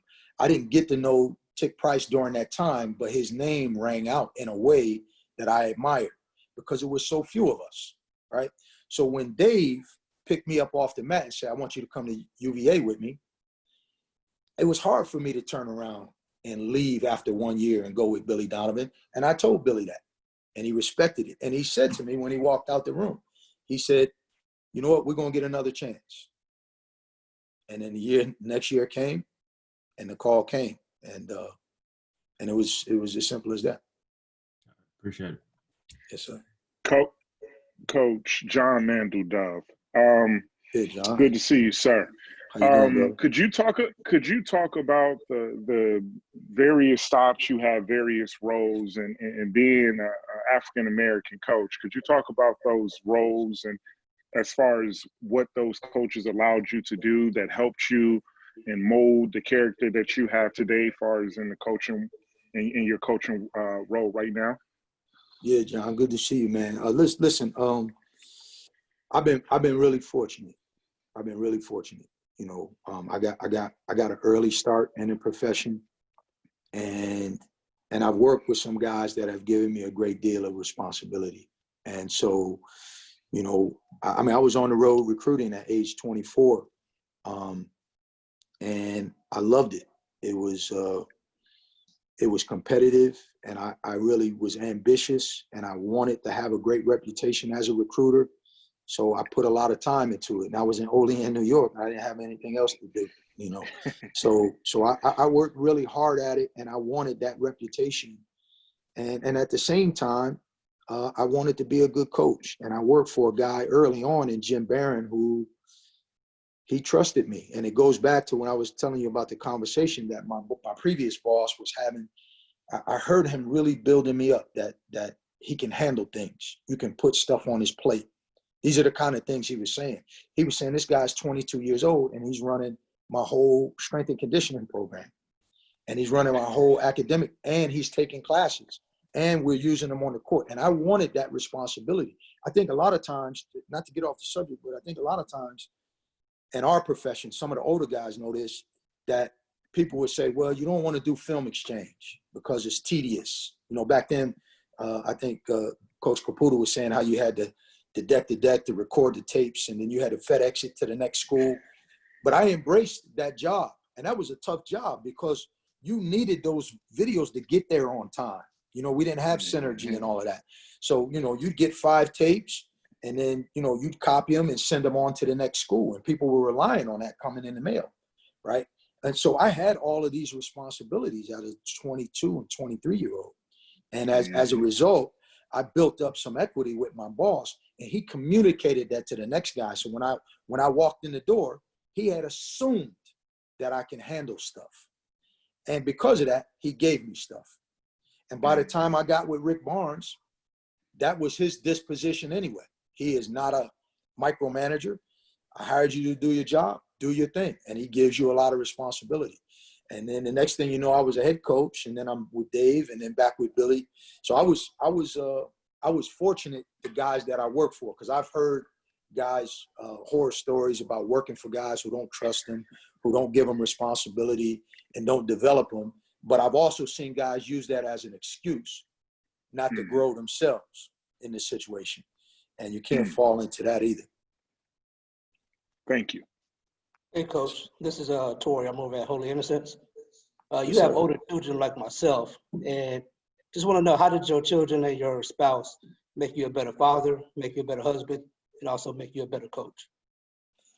Man, that's a great question, man. I appreciate that. You know, time really flies too. You know what I mean? I tell people this, that you know, like I was saying earlier about wanting to be, you know, I realized I wasn't a pro, but it was easy for me to move away from that delusion about being a pro because it was never really my true goal in life. My true goal in life was to be a father and a husband. That's what I really wanted to do in life, because I never been around that growing up, you know. So that's why I was saying what I said about Ryan and Tick. When I see that, I love that, because when I was a kid, I longed for that. So I wanted that. And then obviously, you know, when my son came into my life, you know, it changes everything. You know what I mean? And so I was talking to somebody the other day on a call like this, and they were saying, well, how do you balance? How do you find that balance? And really the real balance comes in the quality of your spouse and the relationship that you share with your spouse. That's where the key to the balance lays, because if you really have the support there and she has a real understanding of who you are, how passionate you are about what you do, there's a connection that you have, and you build a system as a family, as a team, that helps you navigate the day-to-day demands of the job. And then your kids become a part of the program. You know, Ryan Price probably grew up around the game, around the program, around the facilities. And so we had the benefit of that access and that time together as a family, and that's been a part of our journey. So the balance is built in, you know, but it starts with the connection with your spouse, I think. Rob, hey man, it's Russ Williamson at Tennessee State. How you doing, buddy? Yeah, Russ, good to see you, man. Good to see you, man. Dave, I know I'm not allowed to tell stories, but I'm not going to ask a question, but I'm going to tell a quick story here. Going in with what Rob's talking about here about things going full circle. So I used to go to St. Bonaventure team camp when Jim Barron was working there. So I've had a relationship with him for a long time.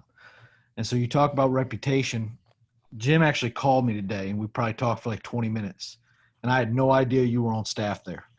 And he just raved about you. And he had no idea I was going to be on a Zoom tonight, but you're talking about reputation. This dude raved about you for about 5 to 7 minutes today on the phone. So you're talking about this reputation, what you're saying, young guys on this call, listen to this. Cause this is a guy that's Jim retired, what, 4 years ago? Yeah. And just random call, just checking in. He literally raved about a guy that worked for him 15, 20 years ago for about 5 to 7 minutes. So I was just impressed, and I had no idea you worked for him. Him and I just had known each other for about 20 years, but just the reputation and the legacy you've left behind with him still stands true to this day. So respect to that. I appreciate that. That's a good man right there, Jim Barron. He'd be a pleasure for any of you guys to meet if you don't know him. Coach Price, go ahead, Coach Price. Yeah. What's up, Rob? What's happening, brother? Price. Hey, good job tonight, Ryan. Chris, you guys have done an outstanding job. But I want everybody that's listening, that's on the Zoom call, know you got some good nuggets from Rob tonight. David, what you're doing is outstanding, man, helping our young coaches grow. I think it's really good. But when I first really saw Rob, job young man, the way he carried himself, gave a great image, was well-spoken. But I just want to tell all you young guys, for the older coaches in the business, if you ever need advice, and I know Rob is the same way, our phones are always available. But he came on this Zoom call to share. That's what this whole thing is about. But when he talked about reputation, that was huge. How you handle yourself. That's why he's been able to move in good jobs. He's been a good coach, and he'll do a great job at Georgia State. Hey, man, thanks for your time. You got to know I love you, man. I stayed up past 9 o'clock tonight. David and Brian know I go to bed early, but I'm up at 4:30 working, man. Look, great nuggets, man. Good luck to you. Thank you, brother. Thank you, Coach Price. Right. Coach Lanier. Coach Lanier. Dom, University of South Dakota. I've been fortunate to hear you a couple of times speak. I think you do a great job of speaking. I want to kind of shift gears a little bit and talk about recruiting and how that tied into your reputation, kind of how you grew from that. You started off by saying you really want to develop a good reputation in recruiting. And obviously you've been to various spots and had a couple head coaching experiences. So let's talk about the evaluation piece on how that changed from job to job and how you looked at it now as a head coach in your two different spots and how that equates to your success and all of that stuff. Yeah. I would say, starting out, again, I was young. St. Bonaventure happened to be a unique situation, location-wise, resource-wise. We're an hour and a half away from the Buffalo airport. There's 16,000 people in Olean, New York, and it's less than 5% Black population. There's only, 2,500 kids on campus, and it's in the snow belt. Right. And it happened to be at the time in the Atlantic 10 Conference, which was really competitive. At the time, John Calipari was at UMass, Skip Prosser was at Xavier, John Chaney was at Temple, Speedy Morris was at LaSalle. It was Mike Jarvis was at GW. It was a really competitive time, and we didn't have the same setup as the other schools. So early in my career, there was a real premium on evaluation. Like we had to do a good job evaluating guys that didn't necessarily, in some cases you had to find guys that weren't even going to take other official visits because you're going to lose them. If they visit George Mason in St. Bonnie, they're going to say, shit, I'm going, to the DMV. You know what I mean? So we had to do a great job evaluating players. And so, and we had to find guys that had character that could come up to Olean, New York, and they could manage their way in that environment and still work to get better, that loved the game. And a lot of times you had guys who had some deficiencies. That's why they were still available. So, Shandu McNeil was undersized and Rashawn Palmer couldn't shoot, but he was a tremendous athlete and a great finisher, and he got his test score late. So a lot of those types of evaluations that we had to be able to make. And so along with those evaluations, you had to find guys who loved the game. Because the guys who loved the game were going to be able to improve upon whatever deficiencies that made them underrated in the first place. Right. And so it was important to be, for me, I looked at it competitively. I knew I wanted to be a head coach. Right. And so I was ambitious, and I knew in order to be a head coach, I had to move up. And in order to move up, I had to remain employed.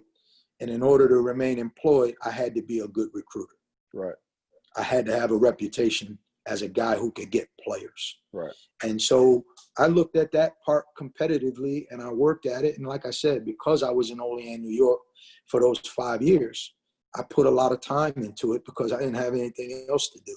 Right. And so I made mistakes, but evaluating guys and using my instincts as a player and as a competitor to recognize what wins and to trust my eyes. And like I said, Jim Barron trusted me as a young guy. And again, I made some mistakes, but I was looking for guys that were competitive, that loved the game, that had some talent, but for some reason or another, maybe other people were missing the boat on them. And so I was able to do that. And the work ethic that it took to operate from St. Bonaventure helped me when I got to Texas and Virginia, because now I always felt like I had to do more to separate myself from other people that I was competing with when it came to a prospect. So if I was recruiting TJ Ford, I was determined that I was going to stand out to him, his family, his coaches, or anybody in his circle that I felt like I had developed the ability to get people to see things my way. Right.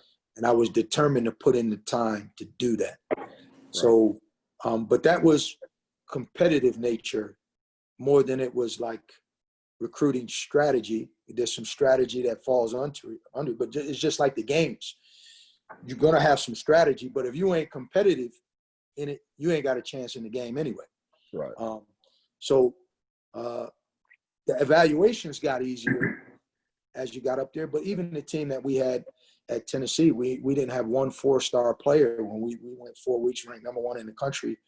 But there was some trust that we had in the evaluations that we made, because we do, and even at Georgia State, there's a way that we evaluate players, and we don't necessarily care what anyone else thinks. Right. The guys that we love are 5 stars to us. Right. And that's really all that matters. And that's about having guys with character, with work ethic, that love the game. Of course, they're going to be talented. All the guys are going to be talented. But, you know, the other thing, too, is we don't offer a lot of guys. Right. So in recruiting, you're not going – if you see that Georgia State offers somebody, we really want them. We ain't just trying to be on fucking Twitter. If we've offered a guy, then we've gotten to know him. We believe in them, and Right. we want them. So we're not Right. trying to win no beauty contest, and we're not trying to be critical of what other people do. I respect everybody in the business. But for us, we're going to channel our energy into the guys we really want. Right. So if I offer a guy and he says, well, I'm coming, then I'm going to say, come on. I'm not going to start stuttering and say, well, I didn't really mean it.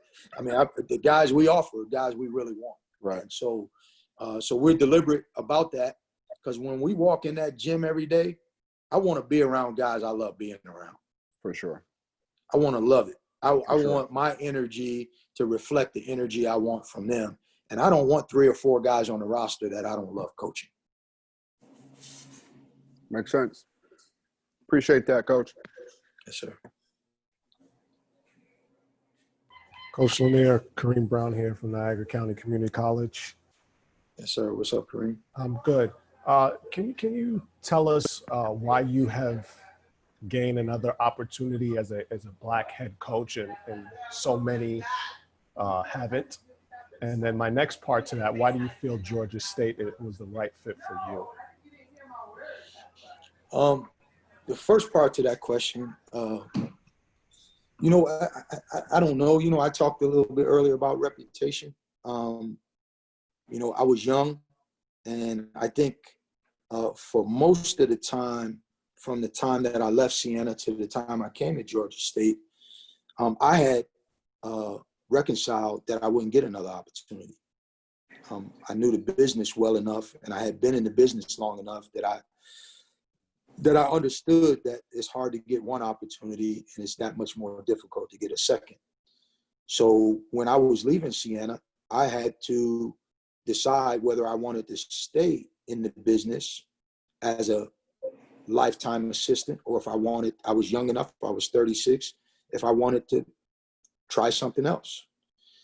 And I think there was a question earlier about my kids. I think Coach Lewis asked. I had 2 kids. We needed some health care, and we needed some groceries. and Dave Lato called, who's like a brother to me in the profession. And my juices got back flowing. And then I got with Billy Donovan, and I really learned the game from a different lens. Basketball now. Like, here's something I would say to all of you guys. If you ever get an opportunity to work with good people, man, embrace it. Do not be territorial. Do not be insecure about working with other great coaches. Embrace it. I'm sitting in the office with Larry Chiat, Shaka Smart, Billy Donovan, Mark Dagnall, who's going to be a future NBA coach, Richard Pitino. This is big time. And I grew as a coach in that environment, as a part of that family that I was a part of. And then I went back to Texas, and I'm with Russell Springman and Chris Ogden and and Rick Barnes. And then all of that time I'm coaching against these SEC coaches and these Big 12 coaches, and I'm growing as a coach now. I mentioned to you earlier that going into the Siena situation, that my reputation was moving faster than my development as a coach. And now here I am, I'm really developing as a coach and as a leader. And so when we moved to Tennessee, to the second part of your question, I had promised both of my children that we wouldn't make another move unless something really special happened. And we lost in the Sweet 16 to Purdue in a controversial game. And that game took place in Louisville, Kentucky. And after the game, we drove from Louisville to Knoxville. And on the drive, I got a call about the Georgia State job. And I had no intention to go to Georgia State. I didn't know much about it. But I told the people on the other end that I would come down and I would meet with them and talk to them. But I wasn't keen on moving my family again. My son had just won a state championship in his junior year with a chance to do it again. My daughter's going into her junior year. So I didn't want to uproot them and disrupt their journey because I felt like it was their time. But when I got down and met with the administration at Georgia State, everything changed. And what I learned, and I was really forthright about what I was looking for. And I didn't realize that they had it. And I found out that they did. And I left that meeting and had to call my wife and say, listen, we got to really think about this. And again, back to my earlier point, her and we always aligned on these things. And so, and she had the foresight to say, all right, well, it's going to be tough and we're going to have to move the kids, but we're going to have to do it. And we did it. And it was the right thing to do. And if I didn't have her by my side, I might not have seen that. I don't know if that answers your question, Kareem. But I appreciate it. Thank you. Yes, sir. Coach, quick question for you. Safet Castro from Rider University. You've obviously been in multiple positions, from being an assistant coach to a head coach. And, you know, a lot of the older guys say when you move 12 inches over to that seat where you're the head honcho, it's different because you go from being the guy that gives suggestions to the guy that makes the final decision. Can you talk about a little bit of how you manage that up until this day? Well, I think the experience at Siena helped, with this, that 4 years, learning on the job in a lot of ways. I went into that situation, like I said, and we had some success. We went to the NCAA my first year. So I just thought, it was just, I was going to be at North Carolina before too long. And we went to the NIT my second year. And so I just thought we would take off with it. But I think what I didn't have a grasp of was the entire gravity of the position itself. That when you're a head coach, you're not just the leader of the basketball team. You're a function of the university, and you're a leader of the program. You're a leader in that community, and there's people who are really counting on you, like their lives. Like I've got assistant coaches who moved their family to Atlanta because of what my vision is. And I didn't really have a grasp as a young head coach of that responsibility that you're dealing with people's lives. So it's not just about moving over on the bench. It's about having a overall understanding of the gravity of the position of leadership and people's lives that are involved. And between jobs, I saw the way Billy Donovan took that on and the way Rick Barnes took that on and what he did for me and my family. I knew he cared about me. And so I worked that much harder for him. But when I was at Siena, it was about me and my career and what I wanted to achieve and how quickly could I get there. And I didn't understand that other stuff, the gravity of the position itself of leadership. I just wanted to be a head coach, a hot shot, and make it big in the profession. And that's what I'm saying when I say to young coaches, we get so wrapped up in Division I, as opposed to saying, where's the best opportunity for me to be a great leader where I can have an effect on other people, in particular young people, but even everybody in your orbit.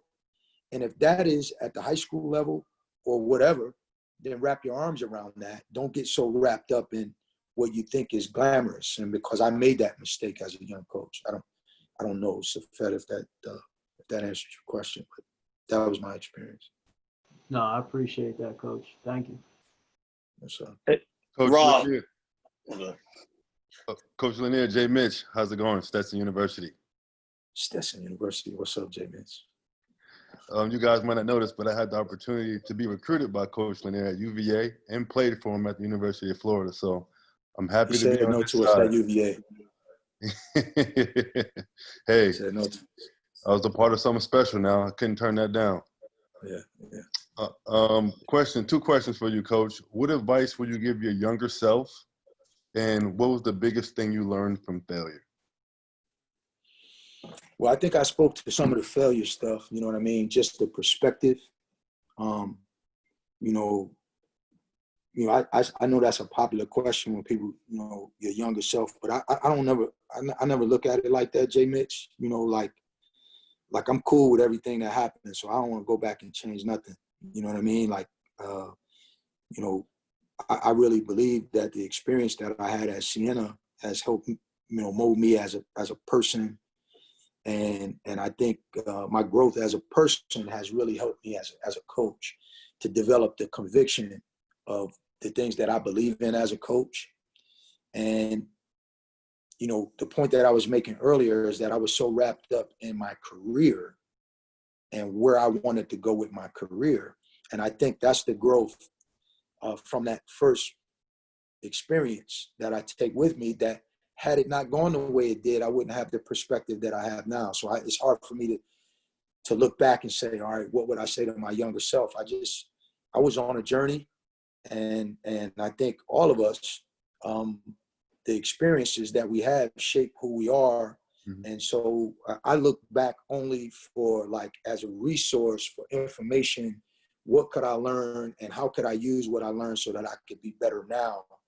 And so I think it almost works the other way. Like my younger self is helping my older self in a lot of ways. Right.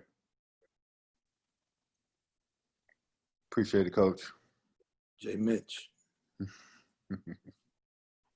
Coach Lanier, Lamar Barrett here, man. Yo, what's up, brother? What's up? Listen, I know it's a lot of younger guys who are first time or who are guys who are in position now to get a head job. Can you explain to them, you prepare all your life to get a head coaching job? I know Caputo was up here earlier. Now you get that job, you sit behind your desk. Tell them what's that first, 2-3 months are like, just from not even just the basketball part, but tell them what that part is like. I don't think they prepare for the job, but I don't know if they're ready for the job. Yeah, and you know what? I went through that, and going back to Jay Mitchell's point, I think what I developed, and Kareem was asking this earlier too. What I developed is the sense of clarity from Siena to Georgia State. And again, going back to, you know, all these great coaches that I was around. Like when I was with Shaka, I could see quite clearly that Shaka was more prepared at a young age to go and be successful than I was when I got my opportunity. And I was mature enough at the time to recognize that, right? The number one most important thing you're going to do when you first get that head coaching job is you're going to hire staff. I mean, that's everything. I mean, my guys are on here now, and I'm, you know, every time I do this, like, I got great staff. You know, everybody likes to talk about their guys, but I really guys like great. Like, if you, some of you guys know Cliff Warren, like I'm lucky to have this dude. You know what I mean? I didn't know Chris, my son, and I tell this story all the time that, you know, my son grew up around the game. So when somebody's recruiting him, and I say to him, all right, of all the people recruiting you, who you like the most? And the guy that he names, that means something to me because he know what he's talking about because he's been around this stuff and he's a mature kid. So I got a guy in Chris Kreider who's a brilliant head coach, you know, great recruiter. Cliff Warren, head coach, total package, you know what I mean? And both of those guys are so humble. They come in and they work their tail off like they're assistant coaches. I got a young brother, he's on here now, Jordan Glover, who's going to be a GA for me in the same way Jack Armstrong gave me all this responsibility. I had a conversation with Mike McDonald about him, and if he would have been in the next room, he would have been overhearing the same kind of conversation. So I'm going to put the same responsibilities on him that I was fortunate to have when I was a young guy, you know. But you got to surround yourself with people that are great at their job. That's why I'm saying when you're coming up in this, you got to embrace working with great people. You can't be sensitive. You can't feel threatened because the guy in the next room is really smart. You got to use that as a resource and work together. And those guys got to know that you value their contribution to the big picture. And so I didn't know that when I was young. I really didn't. I really thought it was about me. And I really thought that it didn't matter who I hired. I was going to get it done.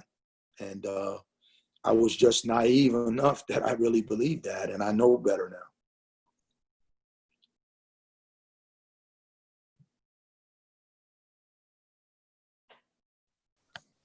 Coach Rob. Yes, sir. Jacob McDonald over at LSU Units. How are you doing? Good. How you doing, Coach? I'm doing well. I'm gonna take it back a second to your time at Texas. My mentor was Joseph Mouton, and my hero was his son Brandon Mouton.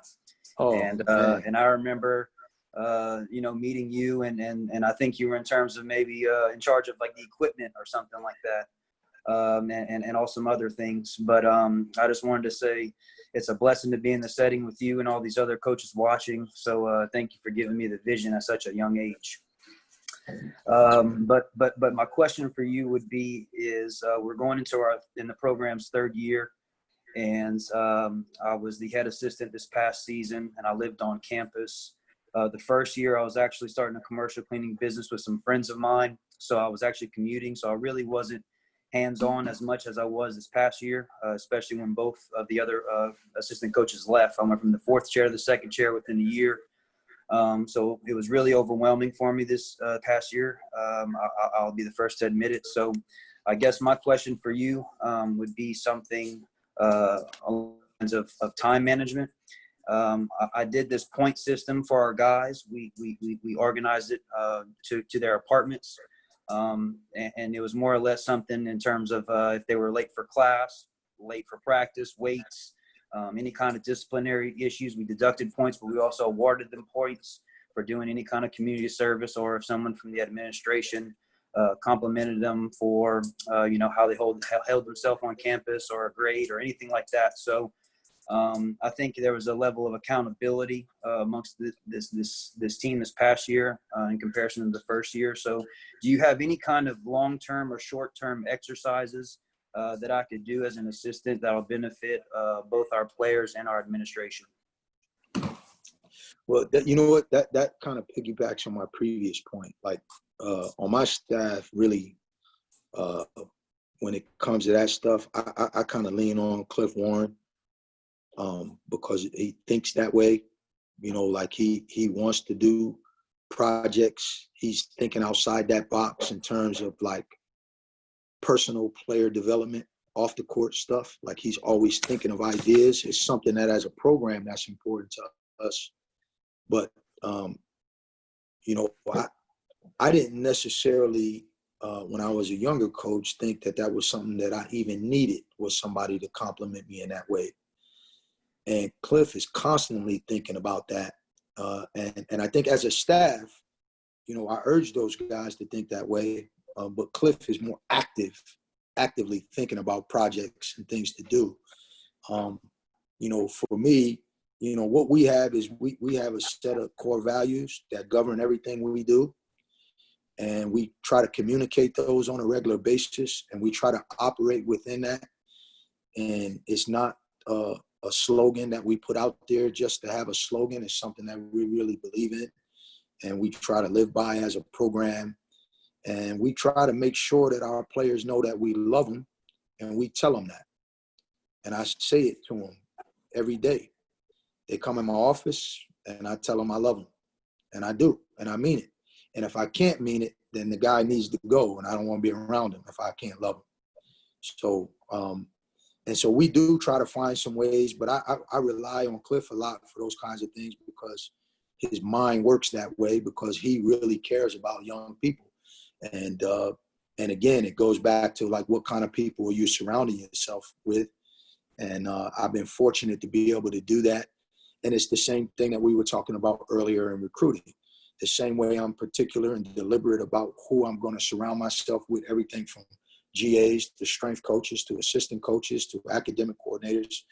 It's the same way I feel about the kind of players that we're going to bring on our campus as well. It's got to be people that we know we're going to love. And so, you know, so we try to find things to do, but I couldn't say to you any particular project or whatever. Like when these guys come back next week, we're going to try to have a social distancing picnic outside, because there's a park by my house that's really conducive to doing it. And there's some food trucks that come into my neighborhood. And we're going to try to think of a lot of things to do, because we're going to have a group here whose schedule is not filled with classes. We can only do so much. So we don't want to just leave them to their own devices in the middle of Atlanta. So we're going to try to be creative and do some things that you're talking about and come up with some ideas that can help us with that. Thank you, Coach. I appreciate it. Hey, Rob, if you do, let me know, because I don't want to leave my guys in Miami by themselves.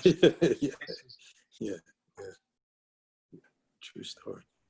Coach Lanier, it's Adam Hood, UTSA. Yeah, how you doing? Good. Yeah, man. You know, I'm obviously a big analytics guy. A few people know that. Now, can you speak a little bit about your just change of style? Again, you never played this fast. You're top 20 in pace of play. I don't see your mentors playing that fast. Even the predecessor, Ron Hunter, didn't play that fast. Can you speak of kind of your 15 years ago, you never had a pace of play, I think, above 80, you know, and now all of a sudden you're like top 20 in the country. Can you just kind of speak to that? And kind of most people you don't see make that shift. Most people slow it up, don't speed it up. Can you just speak to that a little bit? Well, I think it's a great question, because like, I think a lot of times what happens is guys internalize the system that they grew up in as an assistant coach. So, you know, that's going to be a challenge for Chris Caputo. His personality as a coach, the system, the principles of a system, they might agree with you, but it doesn't mean you can coach them. So when you move that 12 inches, doesn't mean, you know, like I'm sitting on the bench, I got Larry Scheid on my left, Shaka Smart on my right. And Billy was turning around and say, should we press? Scheid is saying, hell no. We might turn it over, we might give up a layup. And Shaka is saying, hell yes, let's go after him. And I'm saying, well, you the coach, whatever the fuck you want to do.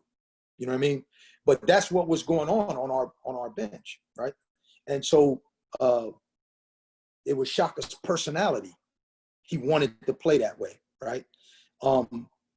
And so through my career, I was trying to find my sweet spot as a coach. But when I went to Siena, I was coming from Rick Barnes, and it was like we were top 25, we were winning, and in a lot of ways, I was saying, okay, here's how you do it. So I'm going to do it that way. Mm-hmm.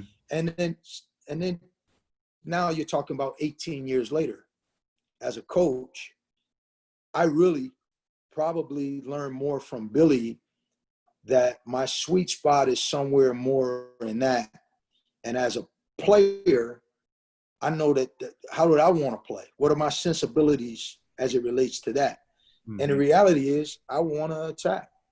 I want to go at people on defense and offense. And I want our players to play without hesitation. I do not want them looking over their shoulder, almost to a fault. And Cliff would tell you, Cliff, you're trying to rein my shit in. But, and I probably made some mistakes along that line this year. But I want to go, and we're going.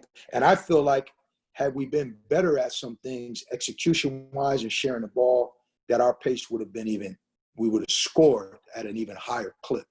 So that's just where my comfort zone is.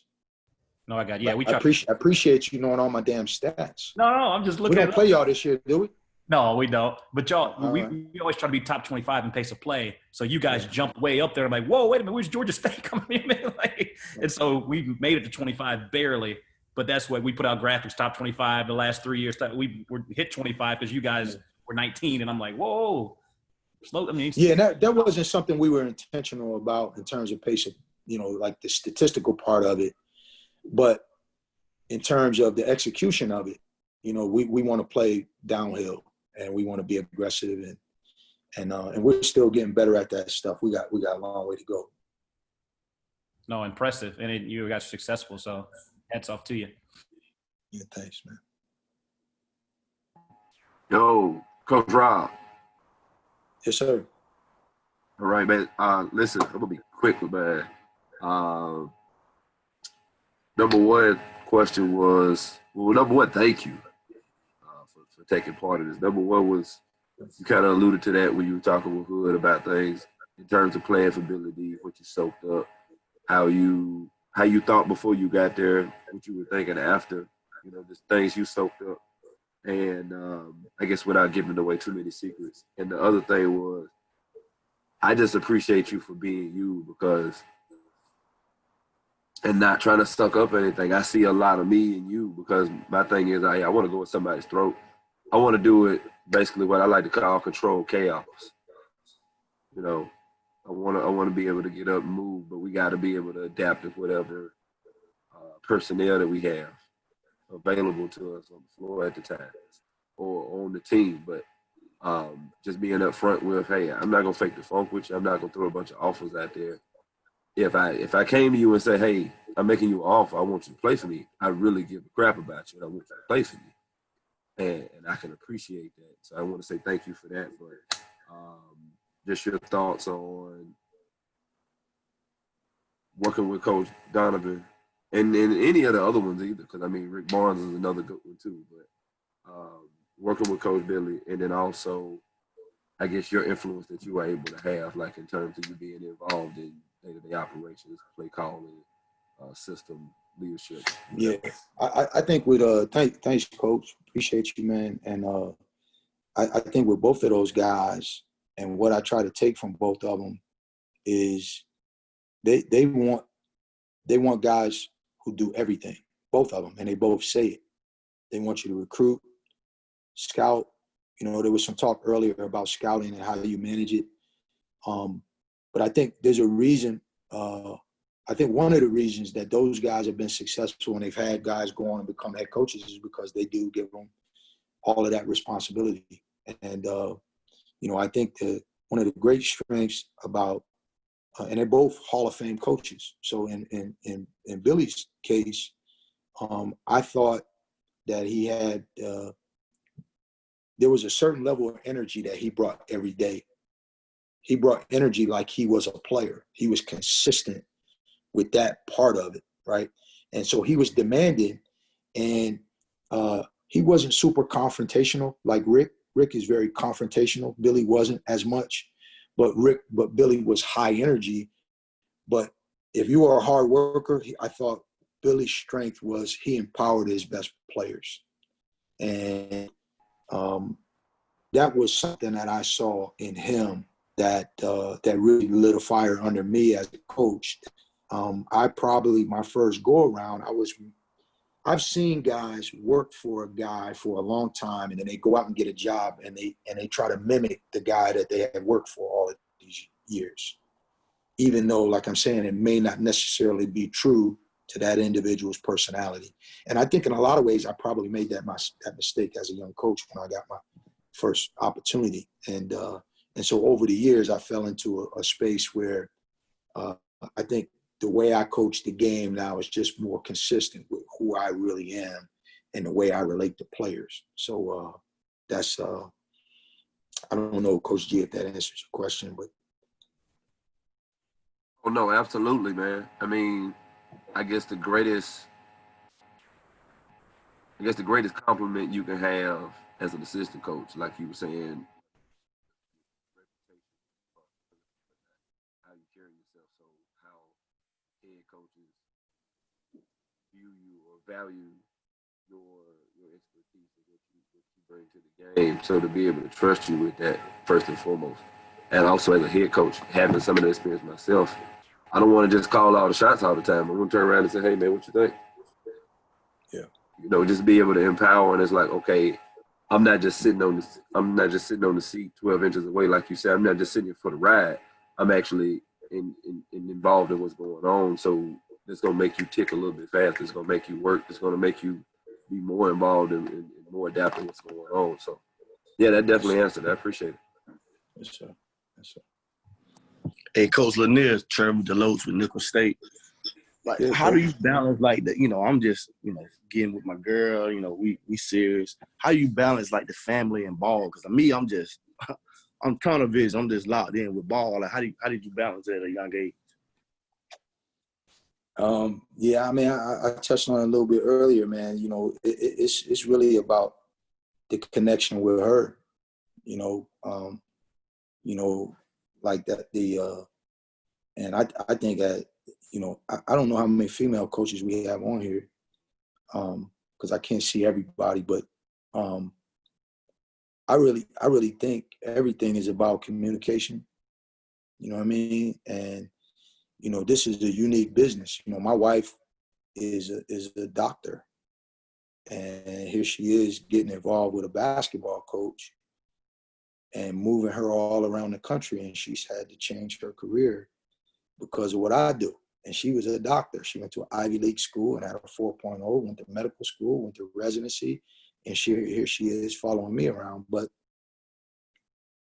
it was about the relationship. The relationship carries everything else. You know what I mean? And so if the relationship carries everything else, the communication inside the relationship that makes y'all close and keeps y'all together, then that's where the secret sauce is, if you will, on how it's going to relate to your actual career. Y'all got to be in it together, because this is a tough business. It's time consuming. You're at Nickel State and you're out there trying to find some diamonds in the rough, and you're on the phone all the time, and she want to go to dinner and she wants you to put the phone down. You feel like, you always got to be at it. And inside the relationship, you got to be able to turn it off for an hour and just be with your lady sometime and let her know, because there's some other things where you're going to ask her to understand. So just, I can't try to tell you how to be in your relationship, but in terms of mine, I had to recognize, okay, I'm going to ask a lot of her. So what am I willing to give? The same way you're asking your players to give stuff up, to be a team player, to not think about yourself all the time. Well, then, if you can't do that in your relationship, then, what you doing asking your players to do that all the time and not understanding that they won't do, So I think there's a part of just humility inside of that where you got to say, man, she down with me. I got to give a little every now and then, because in the grand scheme of things, I'm asking her to stick with me on this. So she got to know I'm all in with her the way I'm asking her to be all in with me. That was what I tried to do in my relationship with, at least with my wife. Appreciate it, man. I need to hear that because I'll throw it off a little bit, man. I was just locked in with this ball. Keep it real, man. I am for real.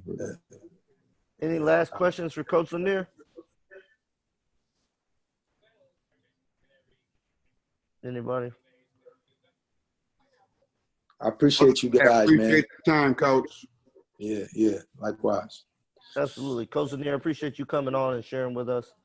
Obviously, I think a lot of people have picked up some gems that you dropped. So, obviously, I think the world of you, Coach, and what you've done for me personally and how you've helped me. So, I can't thank you enough for sharing your evening with us. So, thank you. Appreciate you, man. Shout out to Clay Mello, too.